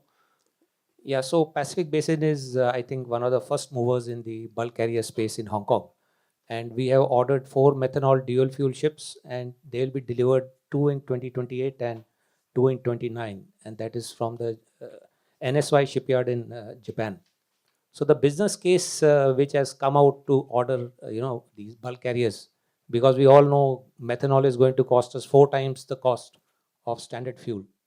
The business case came from the Fuel EU Maritime, where we thought that we will generate surplus compliance balance and commercialize that, and whatever balance we get, we will then use it on our other ships. We have got around 108 ships. So that was the initial thought. But now what we see practically is that the surplus compliance market has been made topsy-turvy because a lot of LNG surplus is coming to the market. But that is not, that strategy is still there, because one never knows if the Fuel EU Maritime runs in tandem with the IMO GFI for a short while. So presently our strategy is that when the IMO GFI comes in 2028, these ships will be delivered around the same time. So we plan to operate the ships mostly on green methanol. We look for some long-term offtake agreements, get e-methanol. And we have calculated that the most important thing in this is that IMO must come up with a reward unit at least $300 per metric ton CO2e. So if you get surplus units at $300 and reward units at 300, we will be able to recover the cost of these vessels in 7 to 8 years, apart from paying the higher fuel cost. So that is the overall strategy of ordering bulk carriers running on methanol, green methanol. Thank you very much. Hopefully it's going to be successful. Yeah, we hope so. And we are all waiting for March 2027, where the reward units are going to be,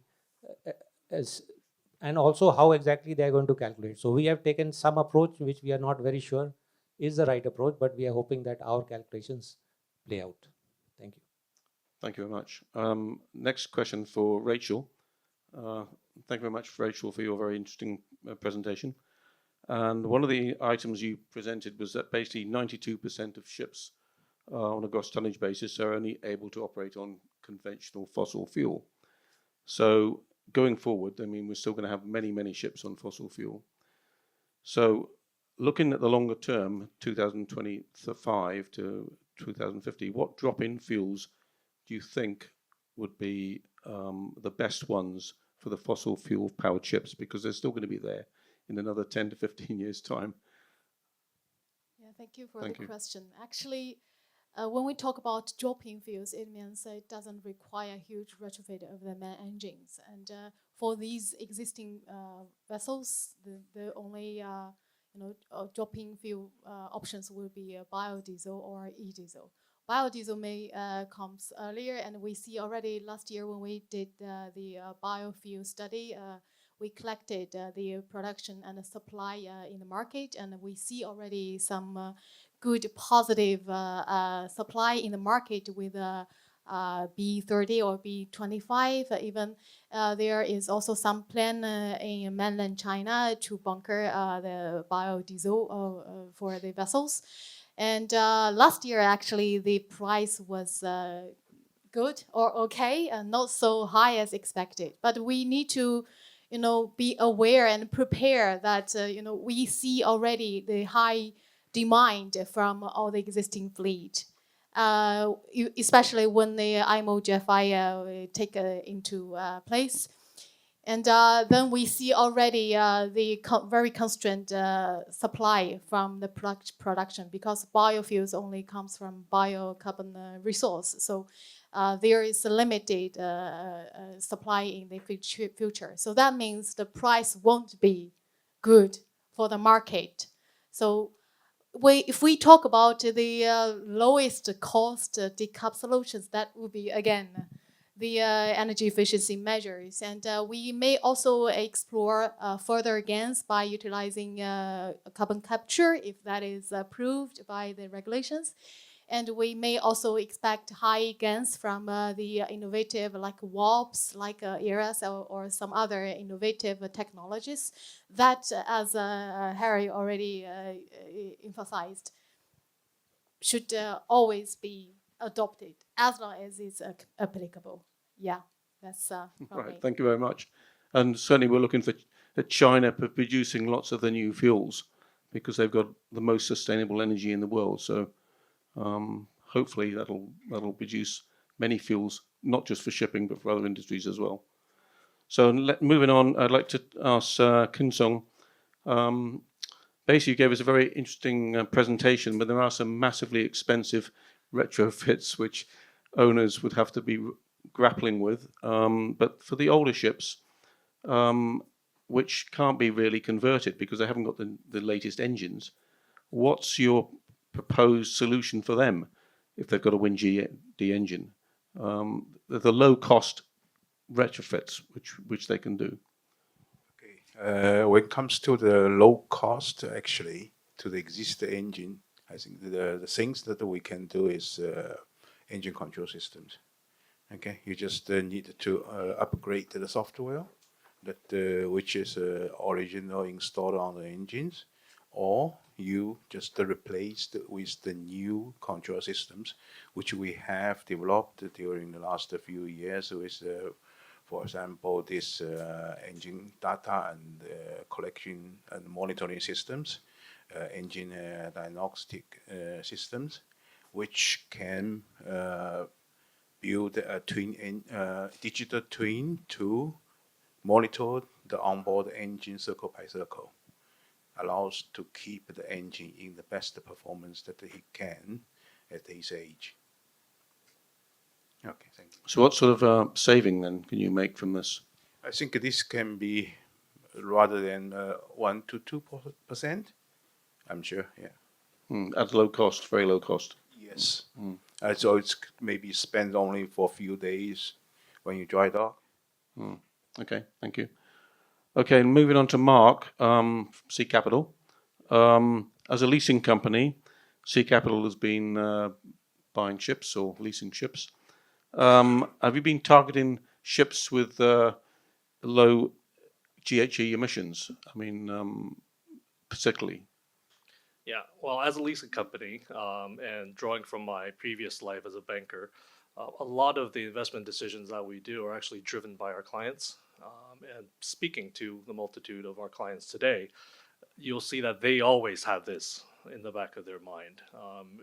Before it was quite simplistic. When you're talking about things like scrubbers or BWTS systems, it was a very black and white situation. Either you did it and you expected a return on that investment, or you didn't, and then you pay for a higher OPEX.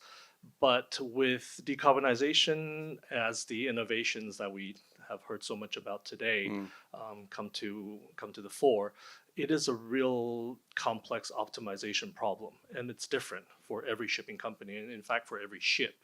What we started to think of as just regulatory compliance and financial incentives very quickly became, well, they're not two sides of the same coin. You're no longer just abiding by regulations in order to avoid penalties. You also have zero or even negative cost energy saving devices and carbon abatement solutions where it's a no-brainer. You just should do it on your next dry dock, right? So as we talk to our clients, we try to, what we can offer then, going back to the financing of ships, is we look at it as a package. You know, or if our customers come to us and say, look, I have a ship, or I'm ordering a new building or a secondhand, I'm going to put in these very fancy energy saving devices that will reduce consumption. I'm going to retrofit an old ship. You know, we welcome all these ideas, but we have to finance all of them as a package. It has to make sense for the underlying business model, not just for our client, but also for ourselves. And oftentimes we do see that because it's, you know, it is regulatory compliance for the operators and the cargo owners at the very end that they're willing to pay for. Mm. Okay, but actually, I mean, there are companies which actually do financing for third parties. Would you look at that, financing for third parties who want to basically carry out some very major modifications to reduce their greenhouse gases? Sure. As you know, the end of my previous answer alluded to, we would finance even major renovations if that underlying business model makes sense. The difference here is, I think a key point is that unlike a jet engine where you can just kind of take it off, most decarbonization measures, be it sails, air lubrication systems, what have you, they can't be removed once they get put on the ship. So really, when we think about retrofitting or ESD financing, it's really, as most of the time it's done as a refinancing for the entire ship, and that's perfectly doable. Okay, all right, thank you very much, thank you. Finally, I've got one question for the panel. Basically, I mean, Clarkson's research shows that, as I said before, only 8% of the international trading ships currently dual fuel capable. Yet there's still insufficient new fuels, zero fuels around. So most are still operating on fossil fuel. So now around 50% of the ships based on gross tonnage are being built as dual fuel capable in future. But there seems to be likely to continue that basically there's not going to be enough fuel in future. So do you think this is the case, or do you think the midterm measures may create some huge demand which is going to speed up the likelihood of more low emission fuels coming forward? I think this is exactly what is going to happen. IMO has come up with a very brilliant idea. It is basically carrot and sticks. So most of the shipping companies are going to pay to pollute, because the amount of penalty which is being put forward is very small. For the first 8 years, the cost of fuel only increases from $500 per metric ton to $1,000. So I personally feel that most of the shipping companies will be paying to pollute. And most of this money, or quite a bit of this money, is going to go to first movers. So then you will see that the demand signal for e-fuels is going to be rapidly increasing. And when other ship owners see that they are paying penalty, but there are other first movers who are using that money from the reward and the surplus units and running newer ships with the green fuels and generating some surplus, that is where the thing is going to turn. That is where ship owners are going to look at their numbers and start ordering dual fuel ships. Because without e-fuels, without green fuels, there cannot be decarbonization. So what Hariram Shah's presentation was saying, that what things we are doing 1%, 2%, 3%, 4% there is only going to take up to 25%. That 75% jump is only going to come with e-fuels. And for that, IMO has come up with a brilliant idea. People will pay, it will be a slow fire. People will keep paying the penalty. It will be pay to pollute. But people who are ahead of the game, they will show the way to the people at the back, that this is the time you must start ordering dual fuel vessels. I mean, this is my thinking about that. Thank you very much. Anyone else have any views on it? Yeah, I will just say, yeah, I fully agree with my friend Sanjay, what he's telling. So, even 8% of the fleet, as per DNV report we saw, and 50% you are mentioning in the new building order, right, of the gross tonnage. So definitely it is going to give a pull, right? It is going to give a demand signal, right? But taking the cost of the conventional fuel and the amount of if IMO MEPC 3 is adopted, the total tax, right, tier 1, tier 2, and including EU ETS tax also. And if we compare the price of the green methanol or biomethanol, right, still the owner economically, they will feel comfortable to pay and pollute, right? Because there is a gap. The biomethanol or green methanol is not available and it is not matching with the demand, right? And across all the global ports. So there is a challenge on the infrastructure for methanol supply.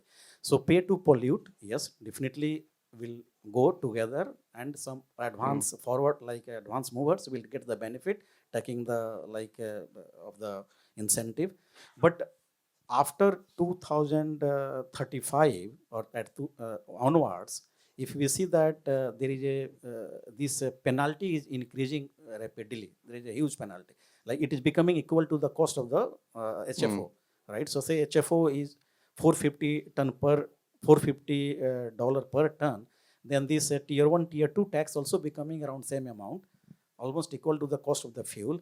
And if we add EU ETS, EU taxes, that is another 400 plus, altogether becoming around 1350 around. If then again the owner operator will see the economics, that if he can get biomethanol or methanol or green methanol cheaper than 1350 level, right, then he will go towards that level. Yes, otherwise they will stretch the use of the same residual fuel. Yes, I think basically it'll be a slow start, but basically once it gets from up to 2030, 2035, the penalties will be so high that I agree with Sanjay that basically there'll be a huge demand, basically the push for new fuels. So hopefully we're going to get some new fuels supplied all around the world, because that's another issue. Bunkering, we need bunker ports all around the world. So does anyone else have any more comments at all? Or if not, then maybe ask for any questions from the floor. Does anyone have any questions for the panel from the floor? Yes. We are all talking methanol so much, but the information what we have, ammonia is going to come, green ammonia, much cheaper than methanol. And with definite plans, if you go and see the JENA website, or like our consortium we're working with Ammonia Worldwide, is going to be a very viable solution. From next year onwards, the engine is coming. So I really don't know what panel is thinking. We're talking about methanol, but ammonia is going to be easily available. I totally agree with you. Ammonia is there. It's going to be a multi-fuel future. You are not going to have 100% ammonia. You are not going to have 100% methanol. There will be a space for all these fuels. So the smaller ships, which are not going to spend a huge amount of money on, the refrigerated ammonia tanks or high pressure ammonia tanks, they would rather stay with methanol. So there will be a space for ammonia even on bulk carriers, but they would be the larger ships. So even now the first ammonia ships which are coming out are the larger ships, except that where they are already ammonia carriers. Ammonia is the solution, and as a bulk carrier company, we are also studying that, and we are also completely prepared that going forward in the 10 years, we could be having some ships on ammonia also. So that is not ruled out. Thank you. Yeah, just I will add same thing, right? It is not going to be a single fuel solution, right? It will be all like a mixed fuel solution. And still I believe personally that the residual fuel, the conventional fuel will continue maybe until 40, 45 also, with some other measures like carbon capture or some other mechanism, right? Because just we are discussing that in 2050 we need 500 million tons of green fuel, right? And right now globally maybe available only 1 to 2 million. So, but there is a possibility that ammonia will pick up after 2035 or 2037 onwards, because it is easy to scale up. So maybe ammonia will overtake methanol, and for then the vessel which is built dual fuel methanol, they cannot use ammonia. It has to be ammonia built vessel, right? So ammonia built vessel will use ammonia. Methanol built vessel will use methanol, right? Otherwise, if you go for conversion there, then again capex will be so high that owner will not convert. Yes, it'd be nice to have just one fuel, but unfortunately, we're into multi-fuel future. So I think we have. I think we just for your consideration. I think WinGD will already have more option on the fuel. I think 2 years ago I have discussed with the Sanja about the ethanol, and this is going to come true by end of the next year. WinGD will develop and push out the ethanol fuel that is methanol optimized and running on ethanol. This has become possible. And also another possibility is for the ammonia engine, which we can convert to LPG. So the engine can burn LPG as well. And this is what I'm doing and we are doing. And you will see that in 1 year, and you have more choice on the different new fuels. So you mean the engine can burn LPG plus ammonia? Yeah. So you can switch between the two? Yes. Right. Sounds good. Yeah, but the cost will play there, right? Ammonia will be cheaper always than LPG, right? So why to switch over to LPG?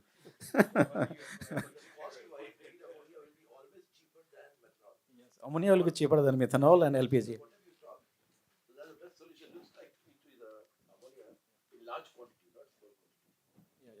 Yes, there will be large quantities of ammonia, yes, produced, because that's the easy solution for transporting hydrogen. But whether it'll end up in the shipping industry or the other industries is, we don't really know. Maybe DNV has got a point. Maybe Rachel can. I really like the answer that there is no single answer in the end of the future. By 2050, we have to utilize all the few options in the end. And from the scenarios-based analysis from DNV, we see ammonia is one of the major promising solutions till 2050. But the uptake takes time. As you can see, for LNG, it takes decades to implement all the technology, all the supply chain infrastructure on the land base. So ammonia, we already see, the engine suppliers, technology is ready, and rules from DNV also ready for ammonia. And we see already some pilot driven by our ship owners.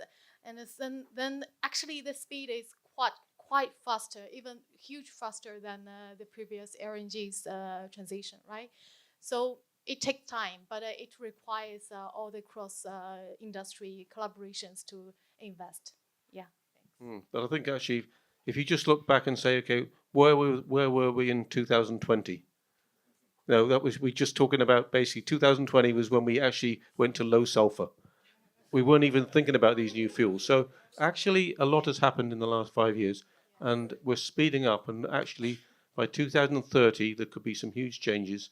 By 35, some very large changes. So, yeah, the future could be better than we think, actually, hopefully. So, is there any more questions at all from the floor? Thank you very much. Very interesting and very insightful comment. My question is that Richard also mentioned, you see, okay, the green methanol price is very much high right now, but besides the traditional marine fuel and also the biofuel, I think the green methanol is attract the most attention from the industry. So I just like to know if there is a stable supply for the green methanol right now, and so also I can tell you that like our ships are coming out in 2028, and if IMO comes up with the reward units, then we are already talking with number of suppliers, and most of them are in China. There are also suppliers in Europe. There are also suppliers who can give in Singapore, Rotterdam, US, China. So we do not see that for the number of ships which will be on the water in 2028 and dual fuel. I am personally quite confident that there will be enough amount of biomethanol or e-methanol available, because we have talked with many suppliers. We have also visited some methanol factories in Inner Mongolia in China. So Town Gas is one pioneer in Hong Kong itself. and they have a facility, and they are building up, they are scaling up, and like them, there are several other biomethanol suppliers. So China is full of biomass. So if China decides that they want to be a producer of methanol, they will shift the needle, you know. And that is why geopolitically you can see why there is a push to derail the IMO GFI. So you can put two and two together and say that, see that if IMO GFI goes through, then methanol supply via China is going to really scale up. That is my understanding. Okay, thank you. Yeah, we can talk in the break. Thank you. Yeah. Do we have any more time, Billy, or we should? 5 minutes left. Okay. Any more questions then from the floor?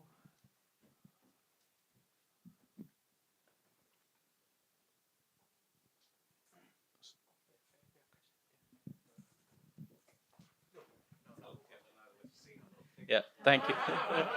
Yeah, thank you very much. Then, my question is, what's your expectation from the IMO for the reward units? I know you've been mentioned a couple of times. So, what is it that will make this whole economic exercise feasible and workable for you? So I can share you the exercise which we did.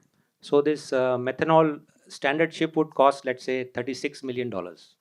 And the dual fuel methanol would cost, let's say, $42 million. So it's a additional premium of $6 to $7 million. And the formulas are very simple actually. There is no rocket science in that. So the only issue is that IMO has not told us how exactly the reward unit will be calculated. Will it be from the 93 down to 10, or it will be from the surplus, you know, the direct compliance line? So I have taken the lines for the reward unit right from 93 down to 10. And then it's a very simple calculation. If you put the reward unit at $300 per metric ton CO2e, you will be generating around 5 million for a ship burning 5,000 metric tons of fossil fuel, which will be around 10,100 metric tons of green fuel. At the end of the day, what we have seen is we will be able to recover around $7 million in 8 years. If the reward unit is $300 and we are able to sell the surplus compliance units at 300. So we will be buying, let's say, e-methanol at, let's say, $1,000 per metric ton, which is actually $2,000 for the same energy. So this $7 million takes care of operating the ship on e-methanol for those 8 years, as well as recovering the additional cost of buying the dual fuel ship. So this is what the maths is telling us. It all depends now that IMO GFI gets through. Thanks.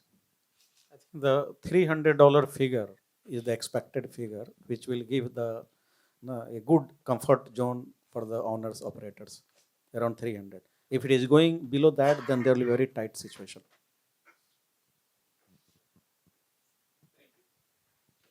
Thank you. Any more questions at all?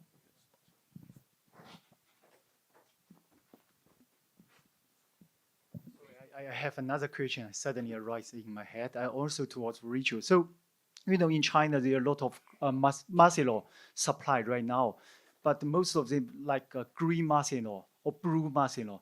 So I know DNV now is conducting a certificate for the LCA of green methanol. I just like to know how the process, can you solve the problem in short term? Because some port they may supply methanol, but how can you confirm this methanol is green methanol, but not green methanol or blue methanol? Thank you. Actually, when we spoke to these suppliers in Inner Mongolia, so they have got ISCC certification. So the auditors come and visit their plants quite often, and they have to show the full cycle, where the biomass is coming from. So that is purely audited actually. Every facility is going to be audited by some verified, let's say, certified authority like ISCC, or there are others also. Maybe I'll pass to DNV also. Thank you for the question. Actually, if we're talking about EU regulations, we always refer to the fuel certification like ICC. There we can see, you know, the sustainability criteria requirement is quite, let's say, strict for the current production projects. That requires a huge reduction on the the life cycle emissions of the fuels. So that's one of the reasons why the production is so difficult, why the price and cost is so high. But the IMO scheme is still under development. We don't see yet the IMO LCA, how they defines the requirement towards all the, let's say, sustainable fuels. To my knowledge, currently we don't see there is a similar strict sustainability criteria require a huge reduction of the well to weak emission factors of the fuels. That might be an opportunity for the fuel suppliers, fuel production industry. And I think this will also, call for our collaboration across the value chain, and also for the voice by, ship owners, from third parties, from our vendors, asking for more certain regulatory definitions for all the fuel solutions. What is the requirement? How we define the reduction, or for all the fuels, not only for e-methanol or blue methanol, but also for even bio LNG or the other fuel options.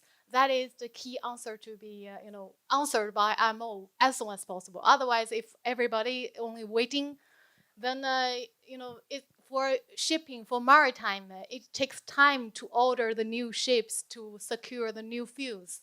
So that's why DNV also trying to support our customers and engage in all the discussions and call for more certainty from the regulations. Yeah. Yeah, we've got to hope that the midterm measures are adopted actually in October. But then one of the major issues is basically this well to wake. They haven't actually produced the figures yet for well to wake, so that's got to be discussed. Anyway, I think time is up, and I'm sure you're all eager to go and get some tea and coffee. So I'd like to thank the panel very much for all their insightful information, and thank you. Thank you, Martin. Thank you. So with that, our first speaker is Ms. Siti. Is International Bunker Industry Association. He's the regional manager. Yeah, Siti, please. Thank you. Thank you for coming back. So, good afternoon, everyone. First, I would like to thank the organizers for inviting IBIA to be part of this important discussion. It's a privilege to share our perspective alongside so many respected voices in the industry. I am Siti. I am the Regional Manager for Asia at IBIA.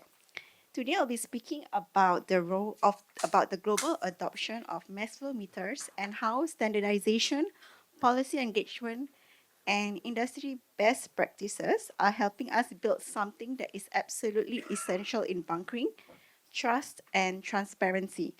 But before we get into MFMs, let me take a moment to share who IBIA is and the role we are playing.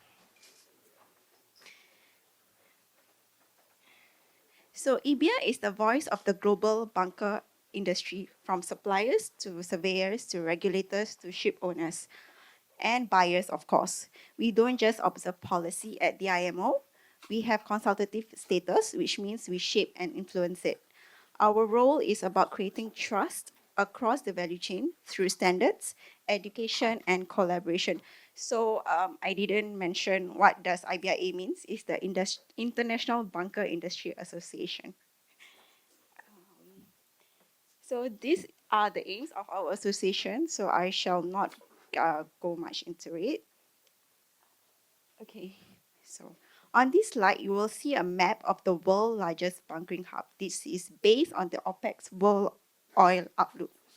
These hubs are not here by accident. They sit at major trade gateways like Rotterdam, Hong Kong, and Ningbo Zhoushan, and at strategic choke points like Singapore, Fujairah, and Gibraltar.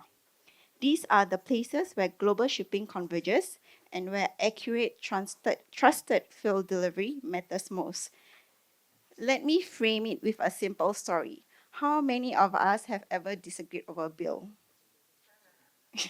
Now imagine that disagreement is not over dinner or lunch, but over a multi-million-dollar fuel delivery. For decades, that was the story of our industry. Manual measurements often meant uncertainty disputes, and mistrust. And that slowed down efficiency and created tension between buyers and sellers.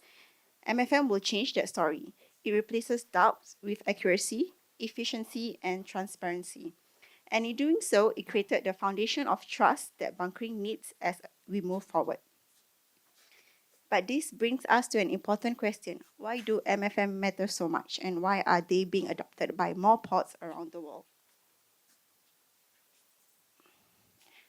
Traditionally, bunkering relied on manual measurement, and many here will remember the disputes, delays, and mistrust that comes with it. MFMs will change the game. Suddenly, we had accuracy in measurement. No more guessing, no more endless arguments over delivered quantity. They bring transparency into every transaction. Both sides see the same numbers, which speeds up settlement and reduces conflicts. Operationally, they improve efficiency, less time wasted, smoother handovers. And perhaps most importantly, they build trust in the supply chain. Buyers and sellers finally share the confidence in the data. Looking ahead, MFMs are more than just commercial assurance. They are also enabling carbon accountability, giving us verified data that will be critical in a decarbonizing world.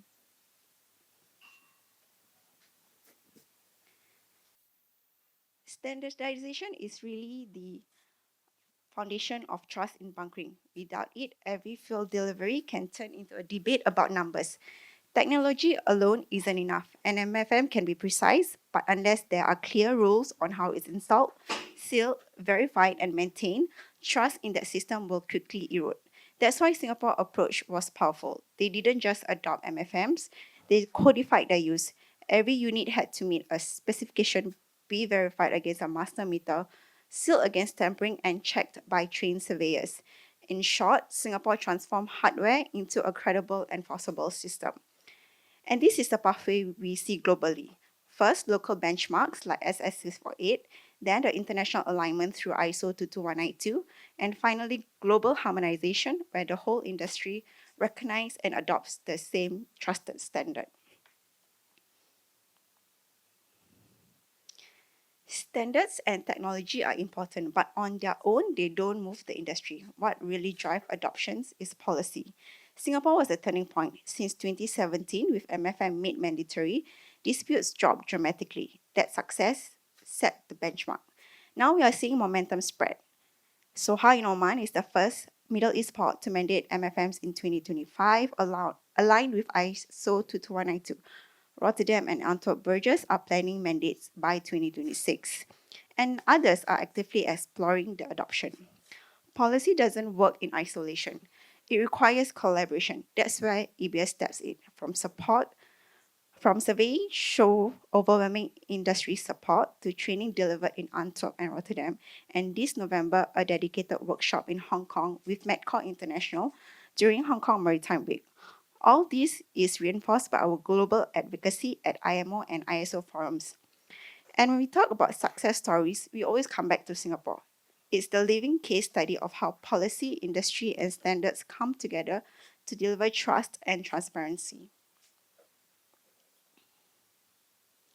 So, Singapore is the living laboratory for MFMs. This is when we hosted Rotterdam and Antwerp Burgess representatives from the ports in 2024. So we have TFG Marine supplier, we have VPS, the surveyors, and we have Metcore International. There's Daryl at the end, second. You will see him later speak. And there's EV as well. So they didn't just hear theory, they saw regulators, suppliers, and surveyors all working from the same playbook. That visibility reinforced why Singapore is a model of trust and transparency. Of course, MFMs is not a silver bullet. To truly work, they must be supported by strong industry best practices.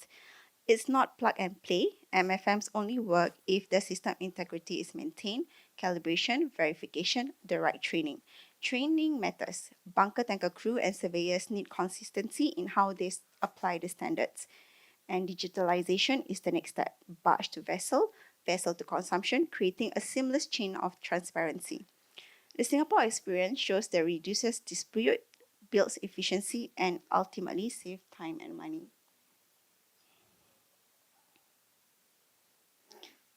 When we think about the future of MFMs, it helps to see it as a journey over one that is already underway with even greater promise ahead.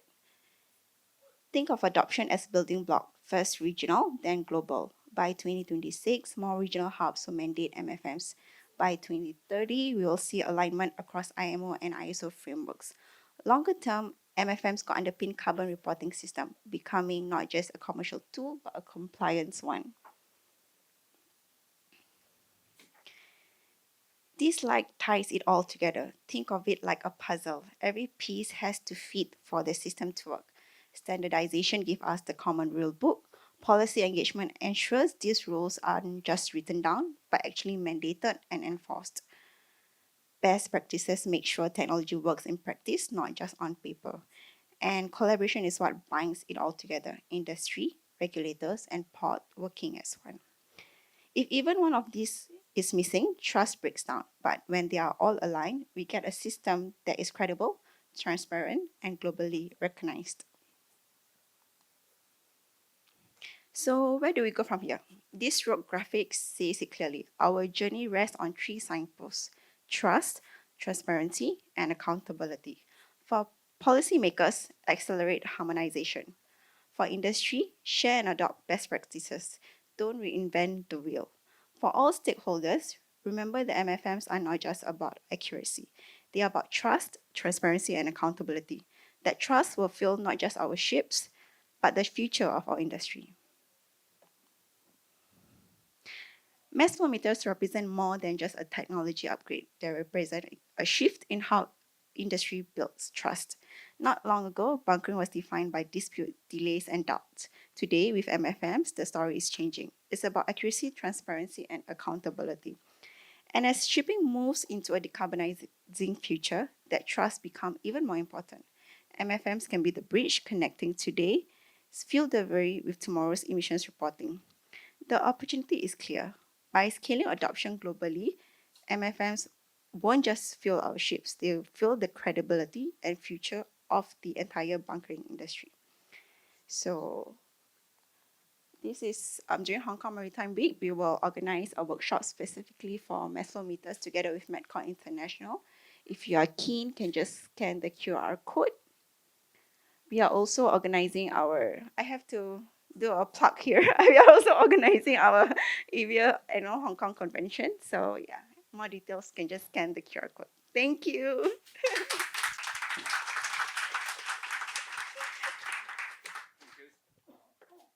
Fingersita, so we are going to meet your beautiful lady again in November. Okay, so the second speaker is Siva from Lloyd's Register, Phobos, and he's the bunker quantity survey specialist, BQS. This is the term I learned. Yeah, Siva, please. Yes, good afternoon, ladies and gentlemen. My name is Siva. Thank you for having me here. I'm from Lloyd's Register, BQS specialist under the Phobos BQS department. Today I'll be presenting on assurance in green fuel bunkering, focusing on compliance and procedures for MFM delivery, particularly in the context of methanol as a marine fuel. I would like to spend a couple of minutes to speak about Phobos, a short synopsis on our research and LR's involvement in methanol since the beginning. Yes, Phobos supports you across key operational areas: bunker quantity survey, technical advisory. And also under MFM advisory, we offer training. Oops, sorry about that. Yep. And our marine services include ballast water management, claims advisory.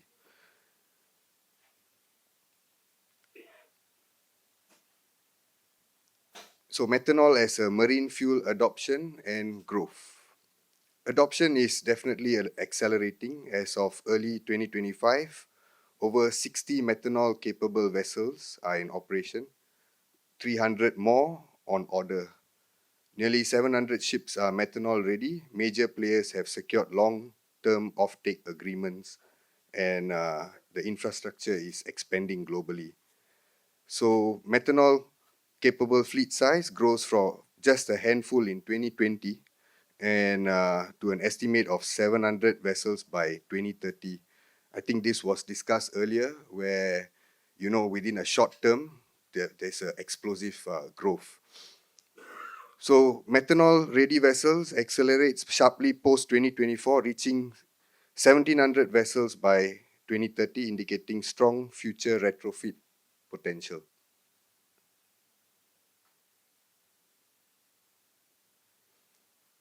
So the methanol bunkering market reached USD 380 million in 2024, and it's projected to hit USD 1.13 billion by 2033, growing at a compound annual growth rate of 15.2%. Especially the sulfur cap and carbon intensity rules has made methanol an attractive option due to its cleaner emissions profile.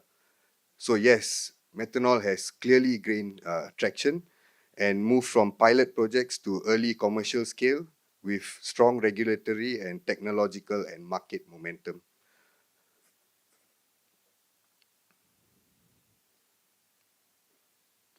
I'll just brief through this because after the first few speakers, I've already known that everybody knows what this is. So there are 4 types, grey, blue, bio, e-methanol. Bio and e-methanol being the green. E-methanol is the cleanest, made from green hydrogen and captured CO2. So you've seen several slides on all those. So in terms of regulatory framework, methanol is governed under MARPOL Annex 2 as a cargo and the IBC IMDG codes for safe handling. As a fuel, it falls under IGF code and IMO's interim guidelines. Industry standards like IMCA, ASTM and ISO 6583 are evolving to support methanol's role in marine applications. Lloyd's Register has played a pivotal role in shaping regulatory and technical landscape for methanol as a marine fuel.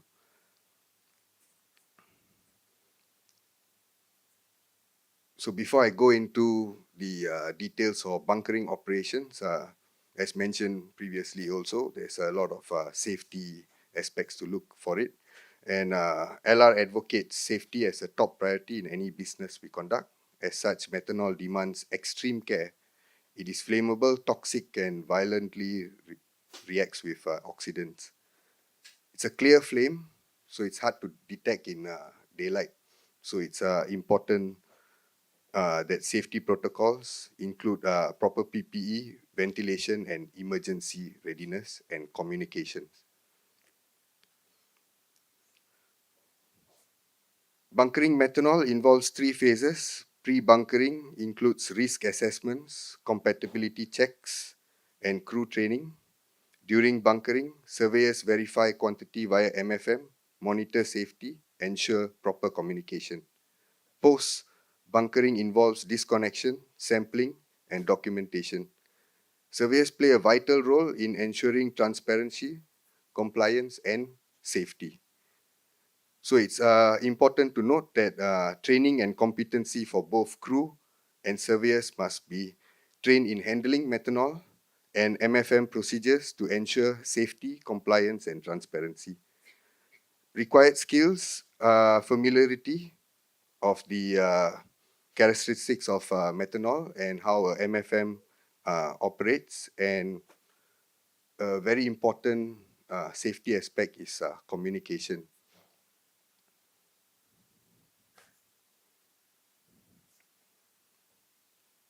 Sampling for methanol.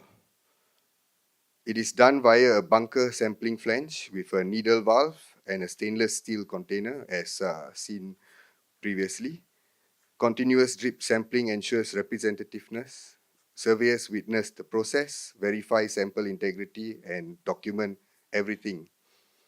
Proper sampling is critical for quality assurance and dispute resolution.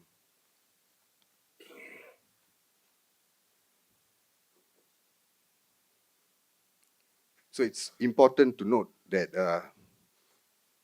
compared to conventional fuels, we use a steel container for collecting sample, and while it is still connected, you will collect the sample through a glass bottle so that the fumes do not escape when you just disconnect. So you make it as empty as possible, then you will start your disconnection. One of the market challenges for methanol is that you require approximately 2.5 times as much of the conventional fuel for the same amount of energy, i.e. to say for 1,000 metric tons of conventional fuel you will approximately need 2,500 of methanol fuel for the equivalent energy to be produced. Therefore, MFM will be invaluable contributor for a speedier and transparent loading process. ISO 22192 standardizes the MFM-based fuel transfer. It ensures measurement accuracy, promotes safety, and enhances transparency. Compliance aligns with IMO and port regulatory requirements. Some example, Singapore's licensing framework, and adhering to ISO builds industry confidence and supports the transition to green fuels.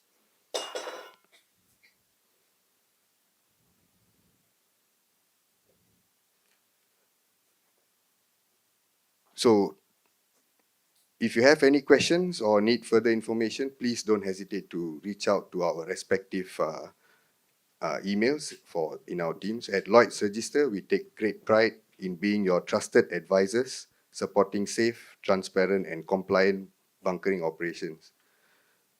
To wrap up, methanol is emerging as a viable green fuel, but its adoption hinges on strict compliance, robust procedures, and technical assurance. As we move forward, it's time to pass the mantle of technical depth in MFM delivery with our long-standing partner who brings years of experience in Singapore and the international market. Their expertise in Coriolis mass flow systems will be instrumental in scaling safe and transparent bunker practice across the industry. Metcore. Did I just do that for you? Thank you. Yeah. Let me add one word is that if you find locating Lloyd's Register in Singapore a bit difficult, you may contact Lloyd's Register Hong Kong. Where is... okay, yeah.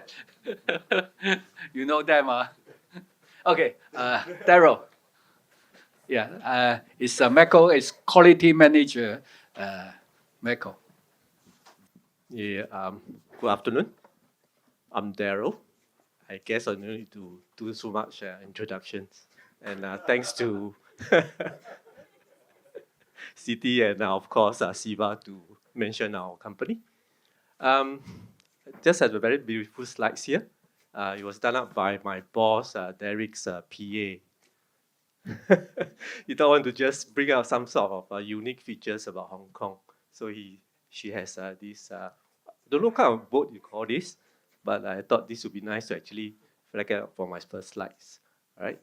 So my today's topic will be talking about certification and governance of MFM system across international ports.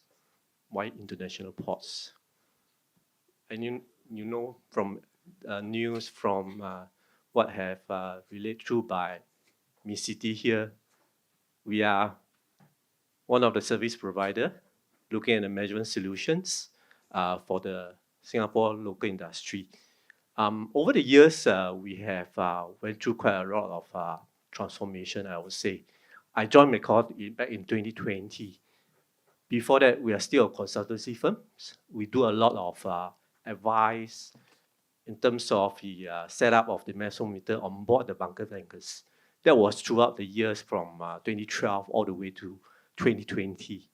Of course, 2019, we have our first SS648 that was publicized, and we use that as a basis.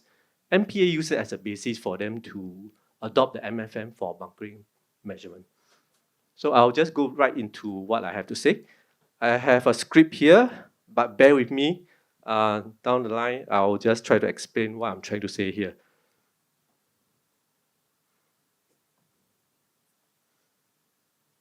Let me get through to the next slides. Okay.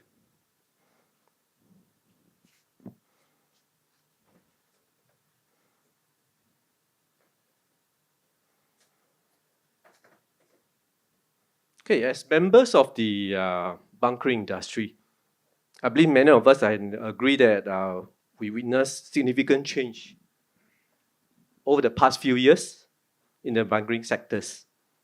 With global population increases, so does the demand for goods and transportation, which lead to larger vessels for better efficiency.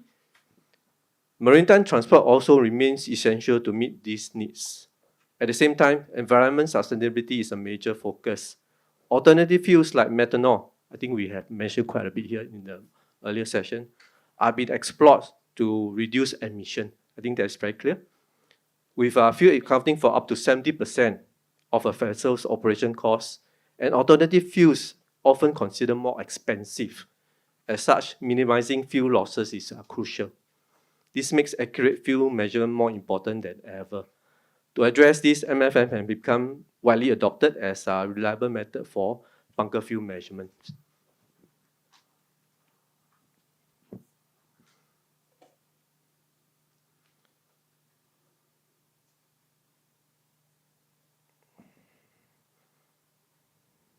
Okay, in recent years, Singapore has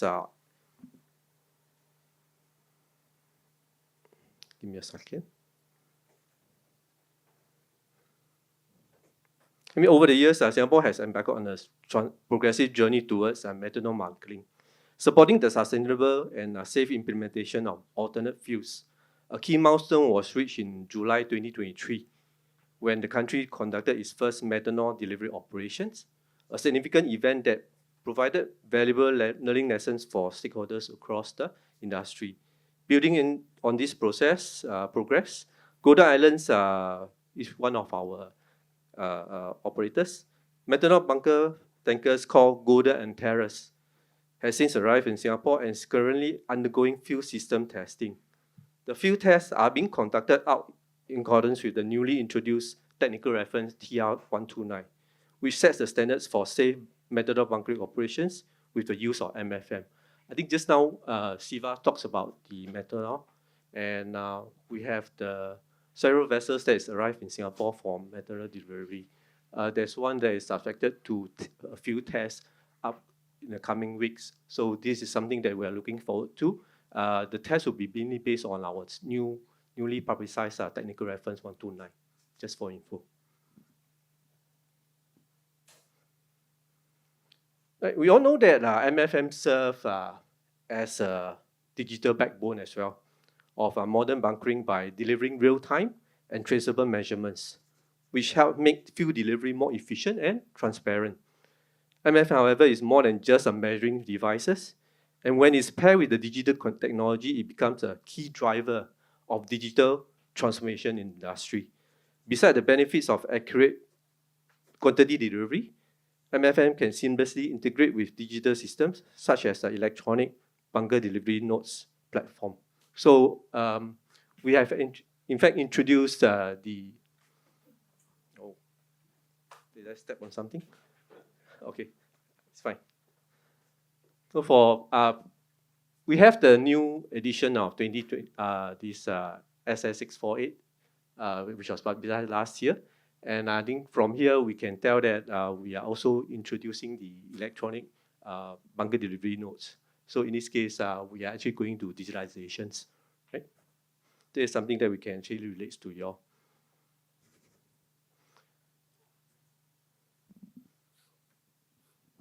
The MFF system is not a plug-and-play solution. Sad to say that, not a city. It's not the one-size-fits-all kind of solutions. Although it has been used for bunker fuel measurement since as early as 2005 in the US and other regions, those early projects didn't really gain any traction or achieve widespread adoption. It was only when Singapore made it mandatory in 2017 that has seen great success from then on. The key lies in how the MFN and its associated system are utilized, with proper standards and clear guidelines that the Singapore Standard SS648 and the ISO 22192. Just to illustrate on these particular slides, even the best cars need a skilled driver to perform well. The MFM also needs to be operated and managed correctly to deliver accurate and reliable results. So these are one of the key messages we want to relate to you. I think you can see from these slides, there are quite a bit of challenges when you start using the MFM. One of the key challenges in bunker operations lies in ensuring accuracy and consistency, particularly when it comes to flow measurements. So we all know that aeration is always a major issue. It interferes with the basic principles of flow meters and can easily impact the measurement accuracy. That is why the correct setup of the metering system is so important, as it also directly affects the reliability of the metering data recorded. You might also ask how we could address these challenges. As I mentioned, standard and its guidelines. So that's one of the solutions as well. Singapore standard SS648 and ISO 22192, you see here. I mean, on the right side is the standards ISO 22192, provides a holistic approach that combines the best practices for system design, installations, and system verification, supporting more accurate and efficient bunker operations industry-wide. I'd like to add as well, the standard guidelines also plays an important role in identifying issues early and ensuring that MMM continues to perform as expected over time of use. Operation efficiency is also closely tied to these factors, as inaccurate measurement and poor setups during the initial installation phase can lead to delay, dispute, and of course, financial losses.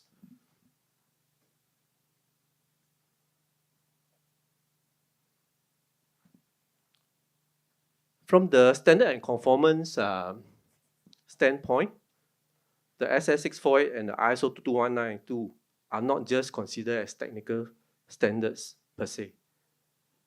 They serve as a foundation for certification and governance of mass flow metering system across the global ports. It plays a critical role in ensuring standardization, validating the integrity of the measurement solutions, or rather measurement systems, and enhancing operational confidence. By conforming to the guidelines set out in the standards, operators demonstrate compliance with international best practices and ultimately may be issued with the conformity certification that you see at the right side of the slides. The certification of a consistent, transparent, and verifiable bunker measurement practice provide assurance to all stakeholders. It also enables global recognition and trust, positioning operators to remain credible, compliant, and future-ready.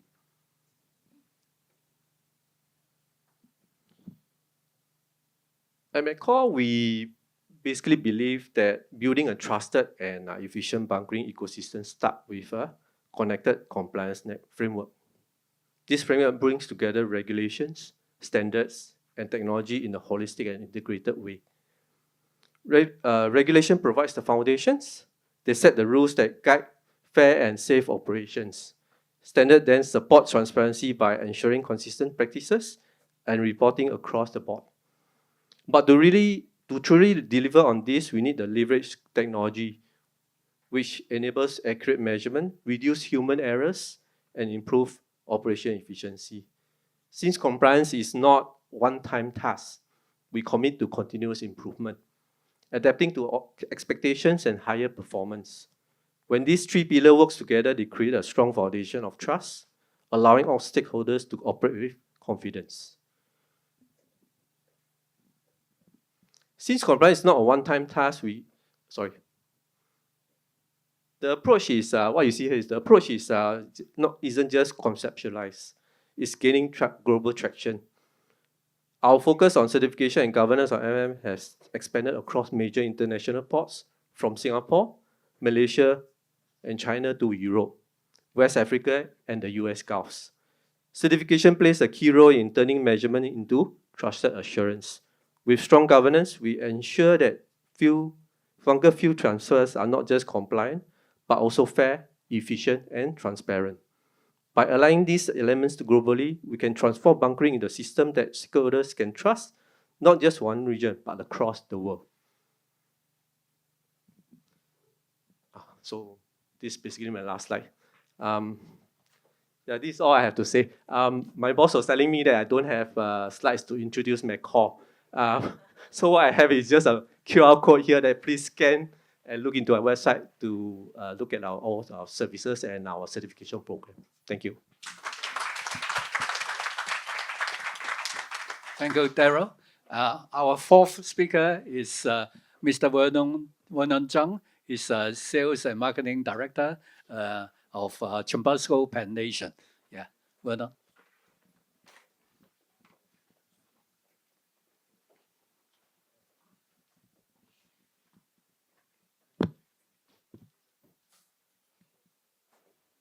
Well, it seems that a lot of my materials have been covered by previous fellow speakers. So, yeah, I'm Vernon from Chimbusco Pan Nation, Hong Kong. So we are the largest physical supplier in Hong Kong, and we are, yeah, as shown, we are going to talk about how enhanced transparency can improve customers' trust. So, but most of the slides have been covered by City. Anyway, so yeah, let me move on.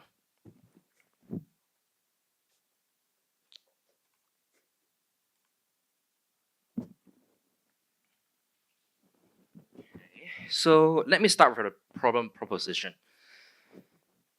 As said before by fellow speakers as well, traditional way to quantify fuel deliveries relies heavily on human inputs. So using sounding tapes and then to determine the volume delivered to the ship and then convert it to the mass by density conversion, which is kind of prone to human errors and external factors like temperature and trim of the vessel, etc. And discrepancies in fuel quantities is actually eroding the trust between the suppliers and buyers. So from our perspective, the first piece of the puzzle is a certified mass flow meter. So I hereby emphasize the word certified. So I guess from previous speakers, a lot of people know what is a mass flow meter. I'm not going to repeat that again. And the advantages of using a mass flow meter, I will not repeat again. That's just covered by other speakers as well. So, so one thing I wanted to emphasize is the credibility of the system. So it is important to have the mass flow meter properly certified and calibrated. And then the second piece of the puzzle is applying the electronic bunker delivery nodes, so which called EBDN. So sorry for that. Okay, so EBDN is actually can secure and share data in a trusted, immutable way. So it allows real-time data sharing. It even some Singapore suppliers, they are applying blockchain technology in the EBDN. So it prevents any alternation or manipulation. So, and it is automated. So the process, people can do reconciliation, billing, everything automatically, cutting paperwork.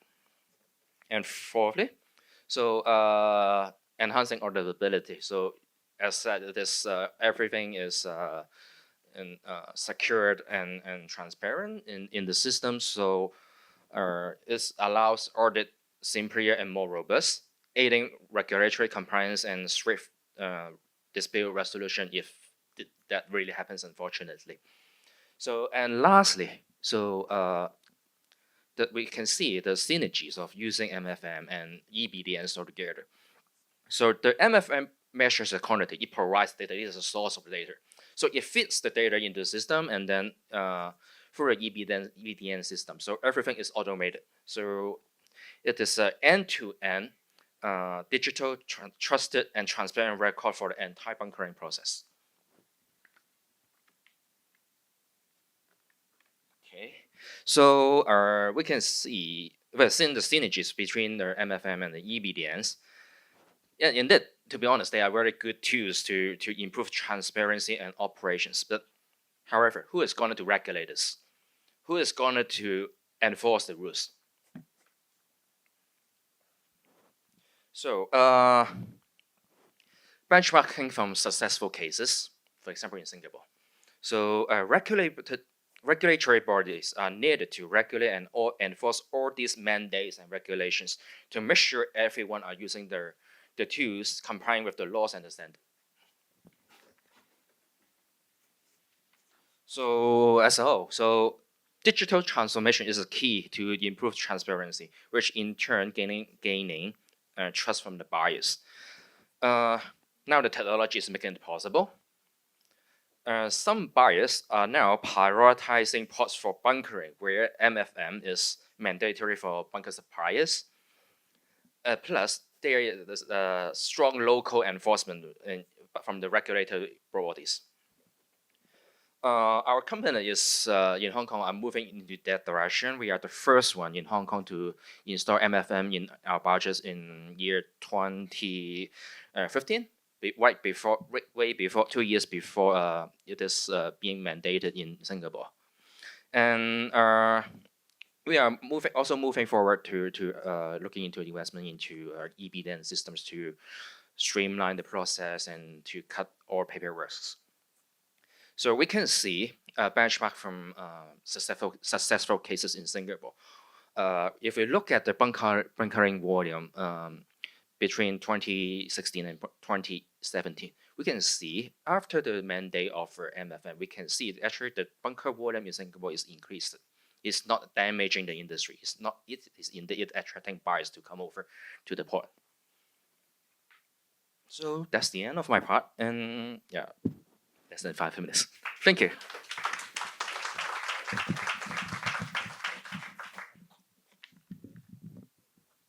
Yeah, thank you, Vernon. Now is our second panel discussion, and the time is for Christine to be the moderator, and we invite the other 5, who is City of IBIA, Siva, Lloyd's Register, and Derek Metcore, and Vernon, and Prakash, Prakash representing the buyer's perspective as So I'll hand this time to Christine. Right, well, thank you so much for this panel. You know, I'm a generalist, and this is all very fascinating for me, but see if I've got it right, in terms of the importance of metering. I mean, we're still in a fossil fuel world, and so metering really shouldn't happen now, with traditional fuels. And we've heard that it's already being done, in Hong Kong, but it's not mandatory. Then the second thing I heard was Singapore actually kind of stepped out in a leadership position to be amongst the first, or maybe the first in the world, to regulate. And in some ways, I think Singapore, the Port of Singapore, has obviously got a lot of kudos by taking a leading position. And the fact that somebody has done it and has worked out a system to do it, that's obviously having an influence on the rest of the world. And I saw, City, from your PowerPoint that other ports, including obviously in Hong Kong, that's part of our discussion here, other ports are thinking of adopting this, from a regulatory, not a voluntary perspective. And then I think going forward, because we're dealing with new fuels, methanol and eventually, I guess, other fuels, that the metering process will have to be different. We have to cope with that, so we have to learn to do that.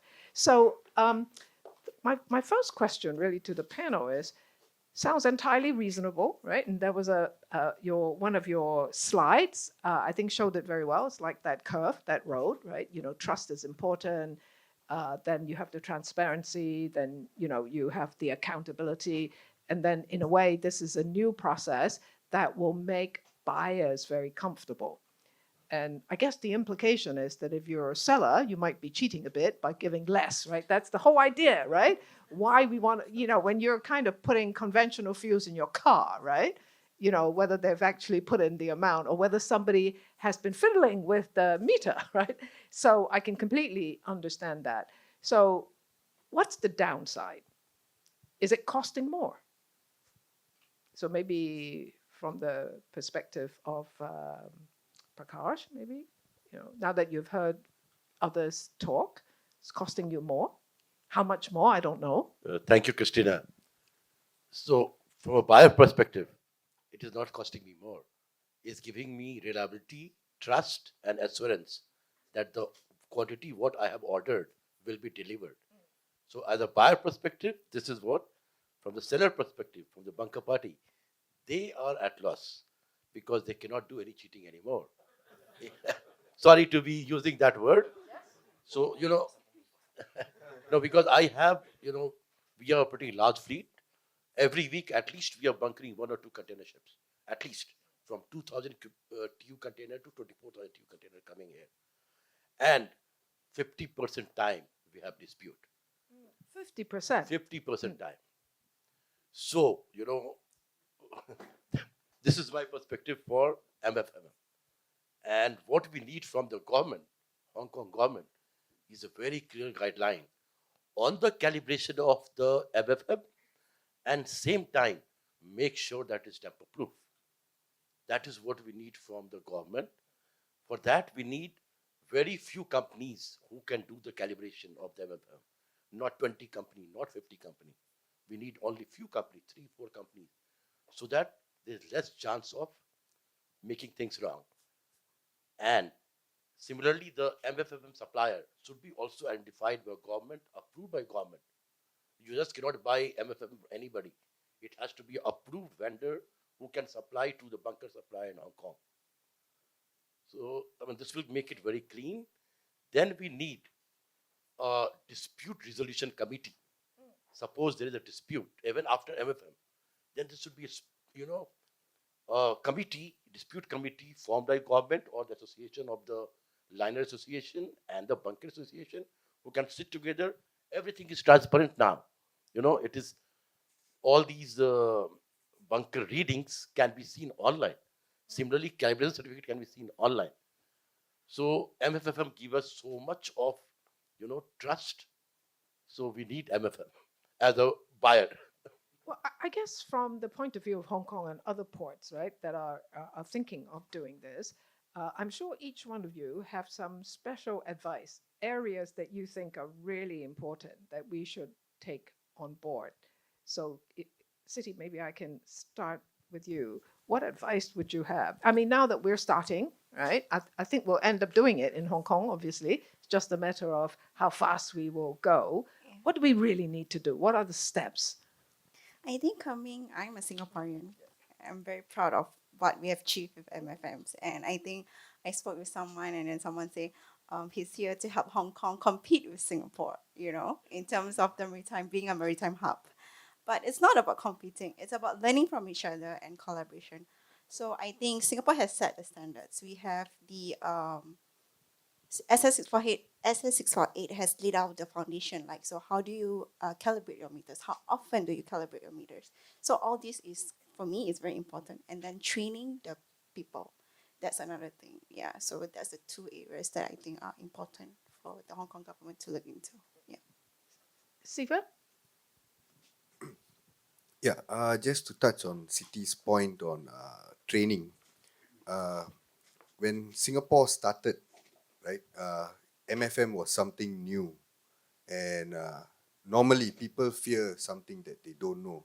But what Hong Kong can draw from this is that it's already tried and tested. So it's how in this area, how you are going to tailor make solutions for this part of the world. And then every part is different. ARA has its own challenges. I think Oman had its challenges. So, but there is a success story to draw from and continue that success story globally.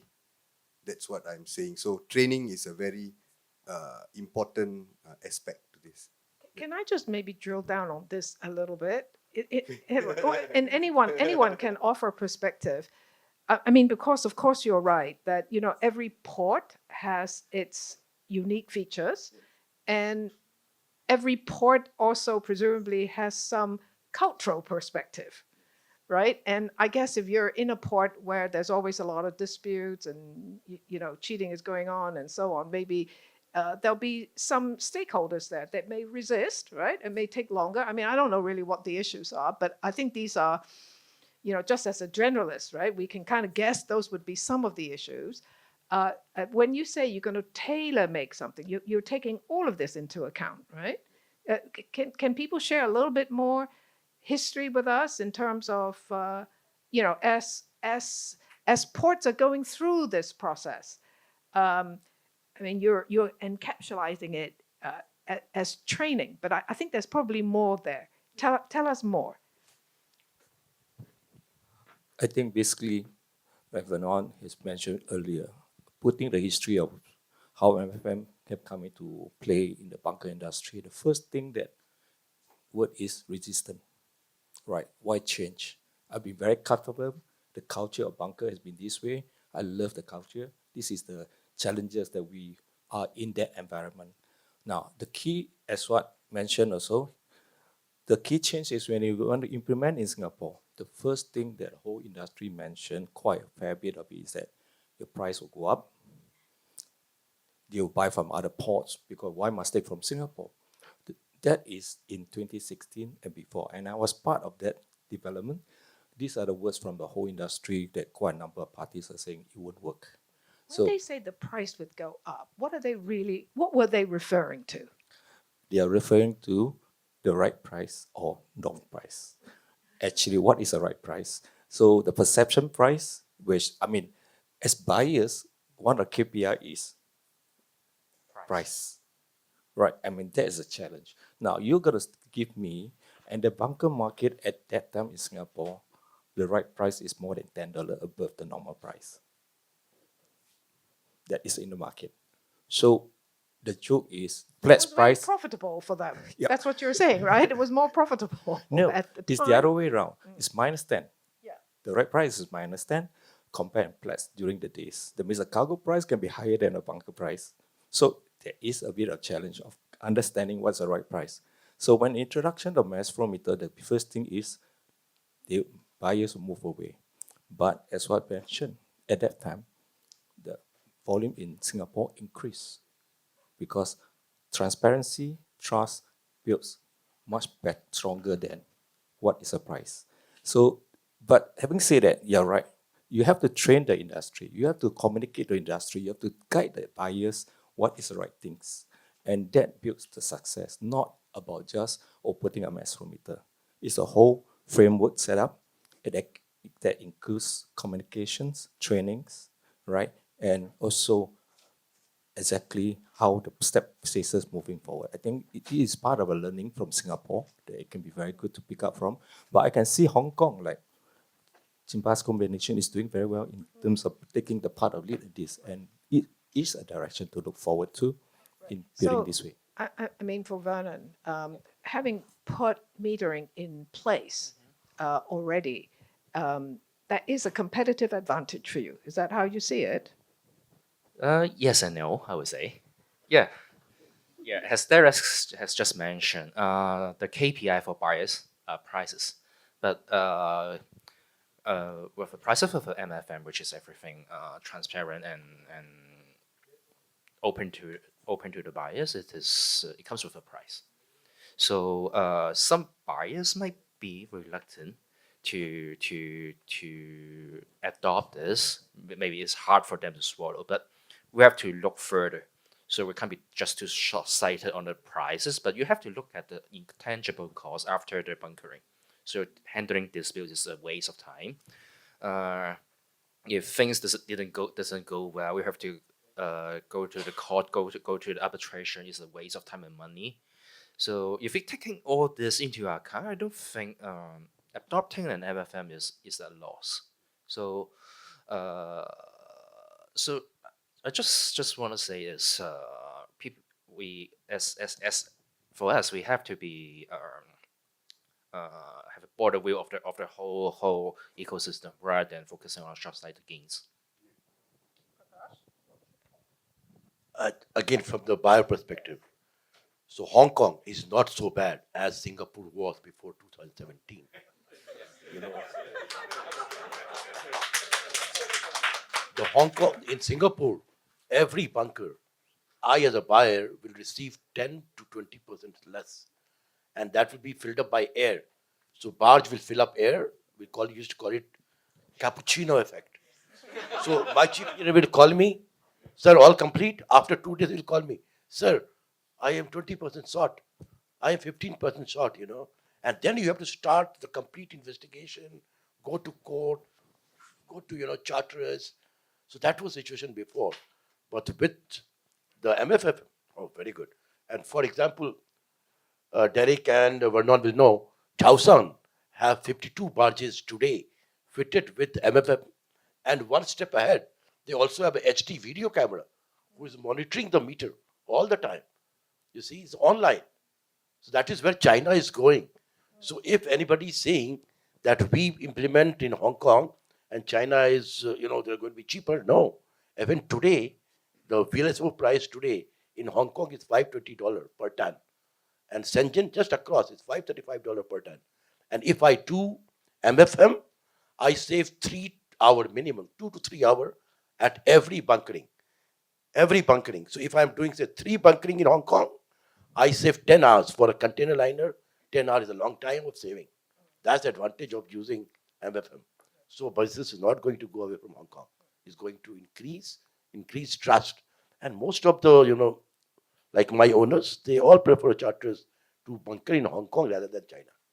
Chaosan and Hong Kong is the 2 most favorite port to bunker.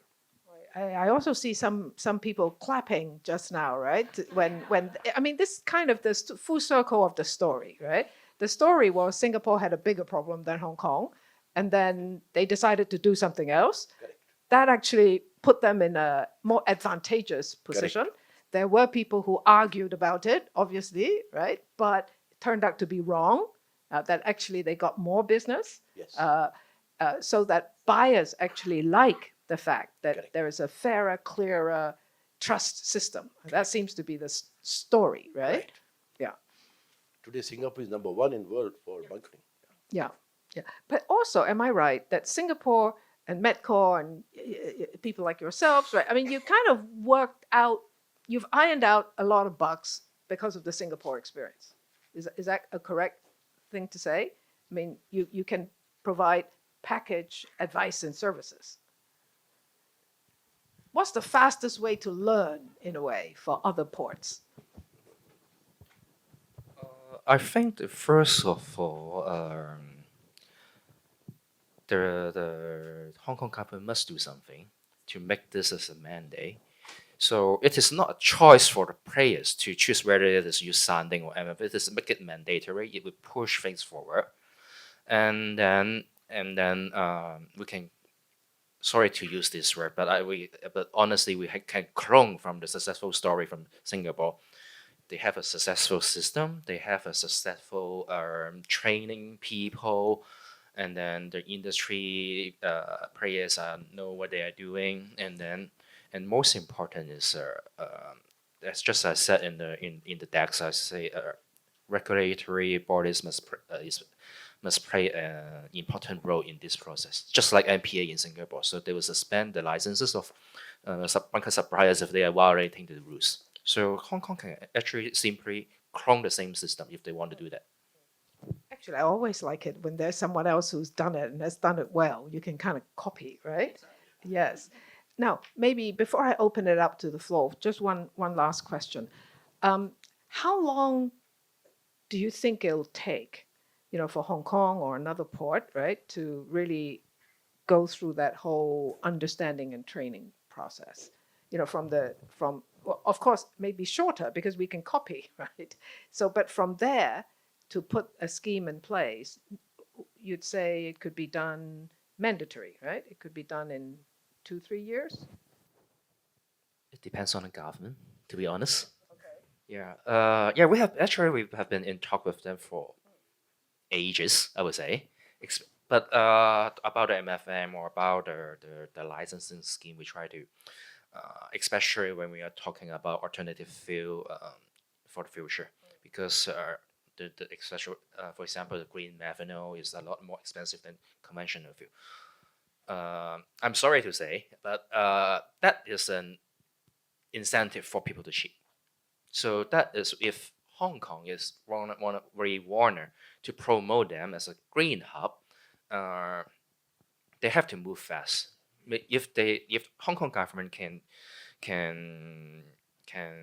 take a step forward, I think the industry in Hong Kong can I would say can go with this rule like in 2-3 years. But indeed if the market players the buyers are demanding for it, some players are indeed ready for this. So the transition time could be faster. Any questions or comments? I wanted to add one Prakash. point. Yes. I checked today, Singapore has more than 300 bunkering barge. 300, Singapore have 254. 216 bunker tankers. Okay. Out that, there are few tankers that are not with MFM, but they are not for bunker supply to the international. I got a list from Singapore from someone, and I believe in 2015 government decided to apply it by 2017, and in 2 years Singapore was all barges were equipped with MFM. So I think Hong Kong can do faster. Any questions or comments? Anyone disputes what anyone is saying? Please, yes, I mean, actually, I was in Singapore. I used to work for a shipping company.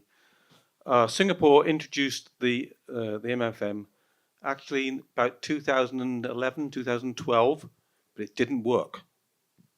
And what the problem was then was you had basically barges which didn't have it, which could offer lower prices, and the barges which had higher prices, but there wasn't any licensing system. So it was actually a disaster, really. It was just an extra cost for the bunker barges, which was trying to do the right thing. But then what happened was the government basically realized it was not successful, and they were having more and more disputes, which were really big disputes, going to courts and everything else. So then the government basically started to say, well, we've got to do a licensing system. So once the licensing system came in, then it worked. And what Hong Kong needs to do is they need to get the licensing system in. The government has got to move fast, get a licensing system, because it's no use without a licensing system. You have to check the barges, got to check the companies. It's not so simple. There's a whole process of doing this to license it. Okay. Would I be right in understanding if you're dealing with fossil fuels, that's something everybody already knows and can access, but it's much harder to obviously, there are fewer suppliers, right, of new fuels. Yes, and they're far more expensive. So the concern is if we're beginning to bunker green fuels. Yeah, we must have a license system. The barges must have FFM, MFF. And the licensing system would cover what? The process of checking the barges are correct, because you can still cheat with mass flow meters on board as well. You can basically bypass them. There's all kinds of ways to do it, frankly. So you must check the barges frequently. Then the companies must be checked licenses as well.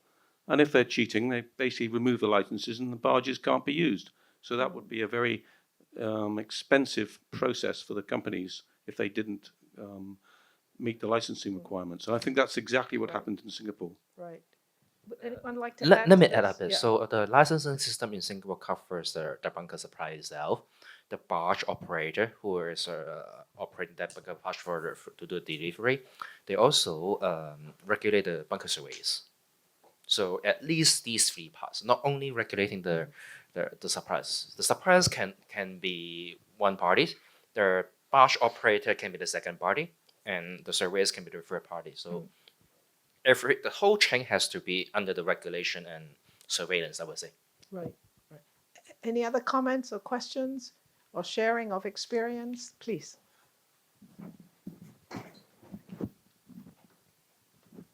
All I want to tell you is,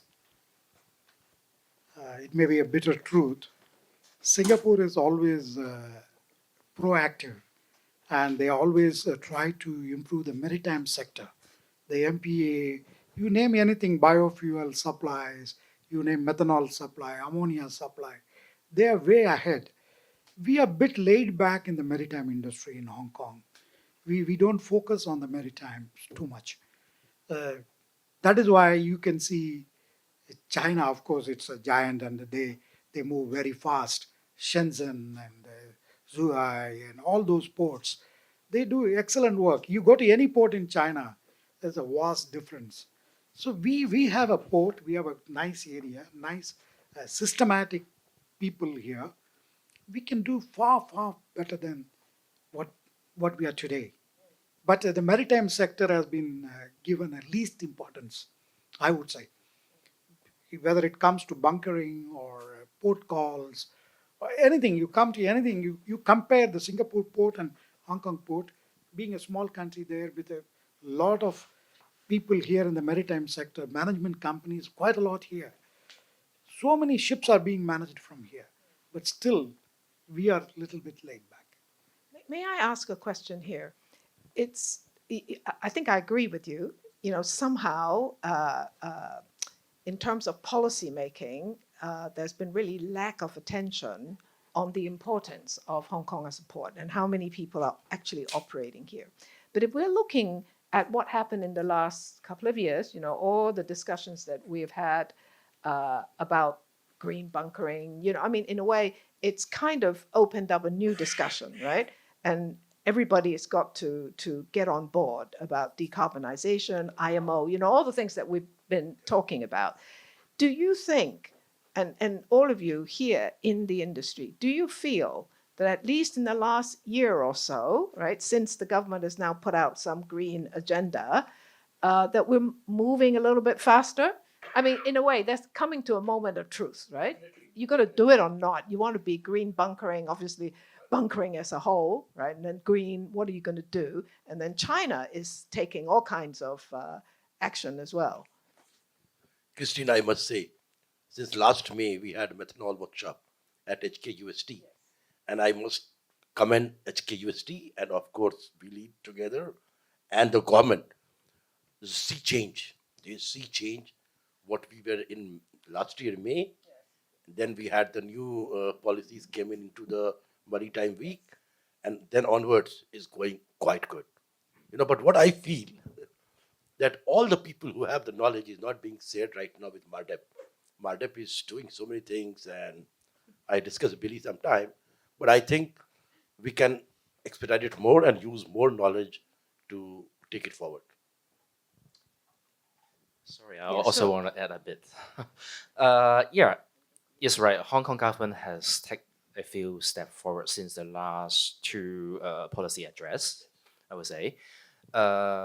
It's good, but it's not good enough. Yeah, we are lapped by behind two laps by Max Verstappen, which is Singapore. We are way behind from Singapore. So if we are going to catch up, Hong Kong government has a lot, much more work to do. Please. I mean, I'm from Singapore, right? Thank you for all the merits you have for Singapore. I think, to be very fair, I would say that Singapore, even the government or Hong Kong government, I think the step forward is not directly on the government itself also. Singapore itself, actually the engine comes from the Technical Committee of Bunkers of Singapore. It is formed with all the stakeholders, all the suppliers, buyers, associations, and also testing labs and the others' expertise. I mean, MPA, you hear them, but basically they are only one of the member inside there. And with other agencies of Singapore, it is how this committee that forms that drive forwards the direction. They see the common goal that we have said what's correct. It was quite shitty in the earlier stage. Although we have licensing, to be very fair, Singapore licensed this at 2003. But they did not leverage on any of the areas that support to leave it higher. Basically, the 2012 is where you thought of mass flow meter. That is where they captured the technologies of transparency for that. Previously, they focused a lot on the quality side of the fuels. So, but yes, it's through the years. And I will say that government plays a role. And that's where MPF plays a role as enforcer to support the industry. But the industry itself should work together to form the committee to drive forward. I think that is where the Singapore successful story came from. If you can share. Yes, Right. City. Yeah, I think like Mr. Derek mentioned, we do have a technical committee, and it doesn't only involves local players. So they invite IBIA, even as international association, they invited us to be part of the technical working group. So we are in line with, we are aware of how the standard is being developed. And like Mr. Derek mentioned as well, inside the technical committee, each of us bring our own strengths, and is together we come together to a shared goal. And I think that's important. Like I mentioned, it's collaboration, it's understanding each other. What do we want to achieve as an industry? What does the government and the industry want to achieve in terms of being a maritime hub? That's where we should come together. Yeah. Well, I mean, in a way, you're saying that the key stakeholders have really come together on a kind of consistent basis, right? I mean, it didn't happen overnight, right? You had to do your campaign and lobbying together, and your sustained effort then led to some useful policy change. And especially in this form, you get a buy-in, right? If just the regulator says what they want, normally the industry will have a challenge to that also. So you need to get a buy-in through the industry. And that's the effort, part of it from MPA.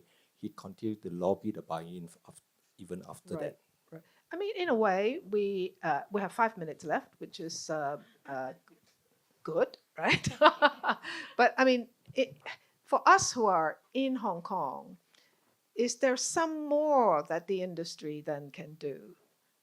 You know, we have many influential stakeholders here, and I think they've begun to talk about decarbonization, IMO, and, you know, all of that as well. But in terms of getting this done, please, there's a hand there. Yeah, hi. So yeah, as you said, Kristen, collaboration has to be there, but finally the push is from government to allow things to happen.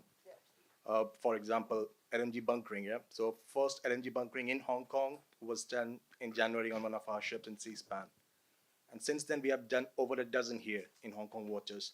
At that point of time, simultaneous operations was not allowed in Hong Kong, but next door in Shenzhen and Yantian terminal, it was going on. So for 2.5 years, we had been bunkering in Yantian, but not in Hong Kong. Now, last 2 months ago, just a couple of months ago, SIMOPS is allowed as well. So a lot of push has to be taken from government because the final policy is theirs. The buyers, the purchasers can work all around that, but as far as it's allowed, only then it can be done.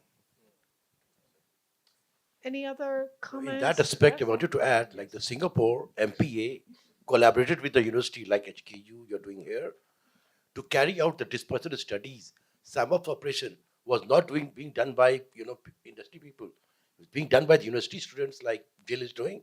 How will methanol move? How will nitrogen LNG move? It will come out from the tank. What is the effect?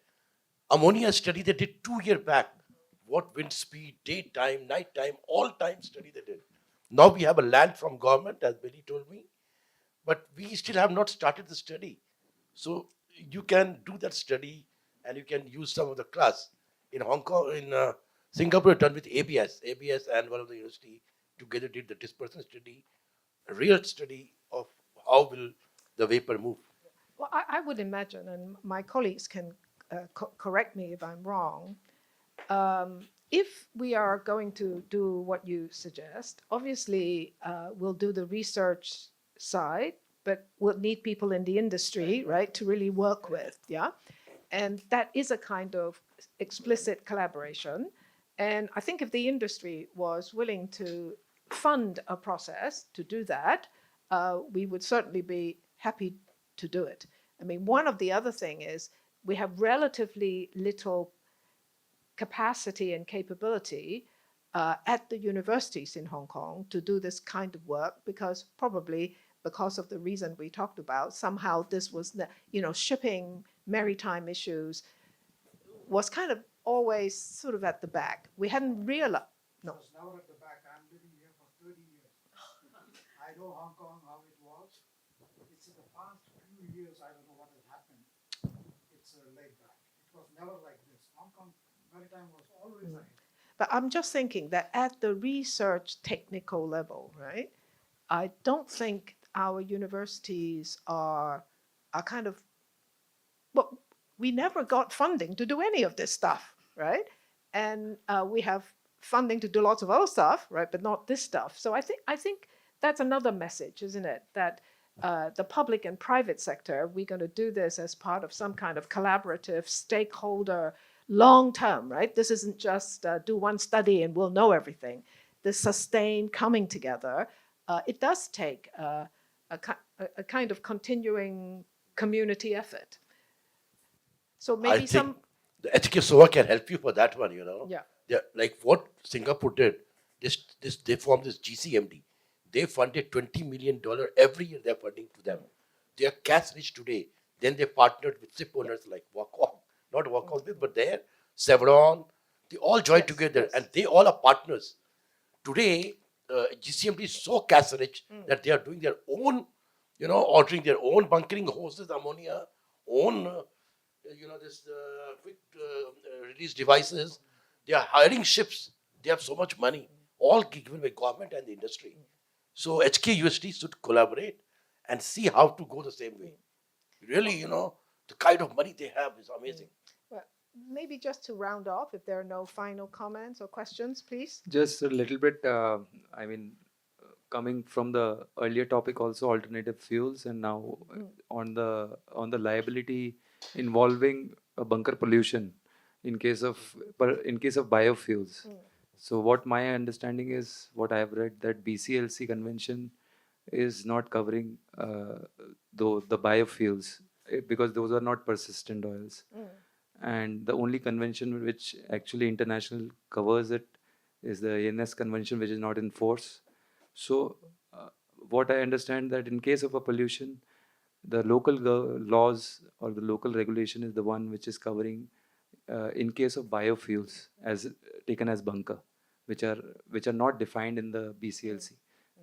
So how does, like, in case of we are enhancing, we are encouraging alternative fuel bunkering operations, but also we should also think about the liability in case of a spill of this kind of fuel in Hong Kong waters, for example. So that was my question. Yeah. Oh, well, Actually, biofuel is a drop-in fuel. It's very similar to conventional fuel oil. So the oil spill prevention or etc. or fire precaution, maritime safety, etc. is exactly the same as differing conventional fuel. So biofuel is actually blending certain proportion of a biomass into the conventional fuel oil, but the majority is still fuel oil. So in terms of operations, it's exactly the same.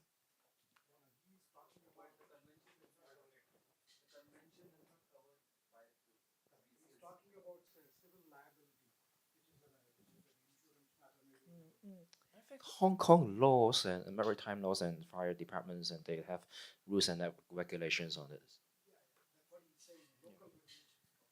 Right.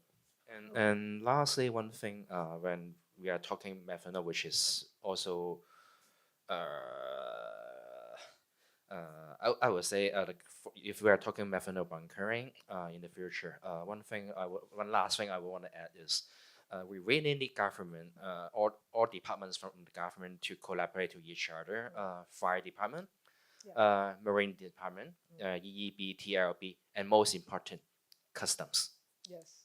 Methanol is a dutiable product in Hong Kong. We looked into that to perform the first methanol bunkering in Hong Kong in this year, but because of the duty, the plan collapsed. Okay. I think you had your hand up. Last comment from Martin? The IMO actually is looking at this liability for the new fuels. Okay. It's not. It'll take some time, maybe another year or so, before it's actually produced. But Hong Kong can't go on its own. This is a international requirement, international convention. So it's moving, but it's quite difficult. Okay, maybe I can just round off this way.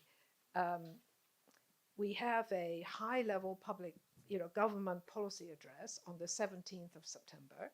At least the issue of metering has been swimming around, right, for a while. So we will all see if there's a signal there, to go formally in that way. We hope so.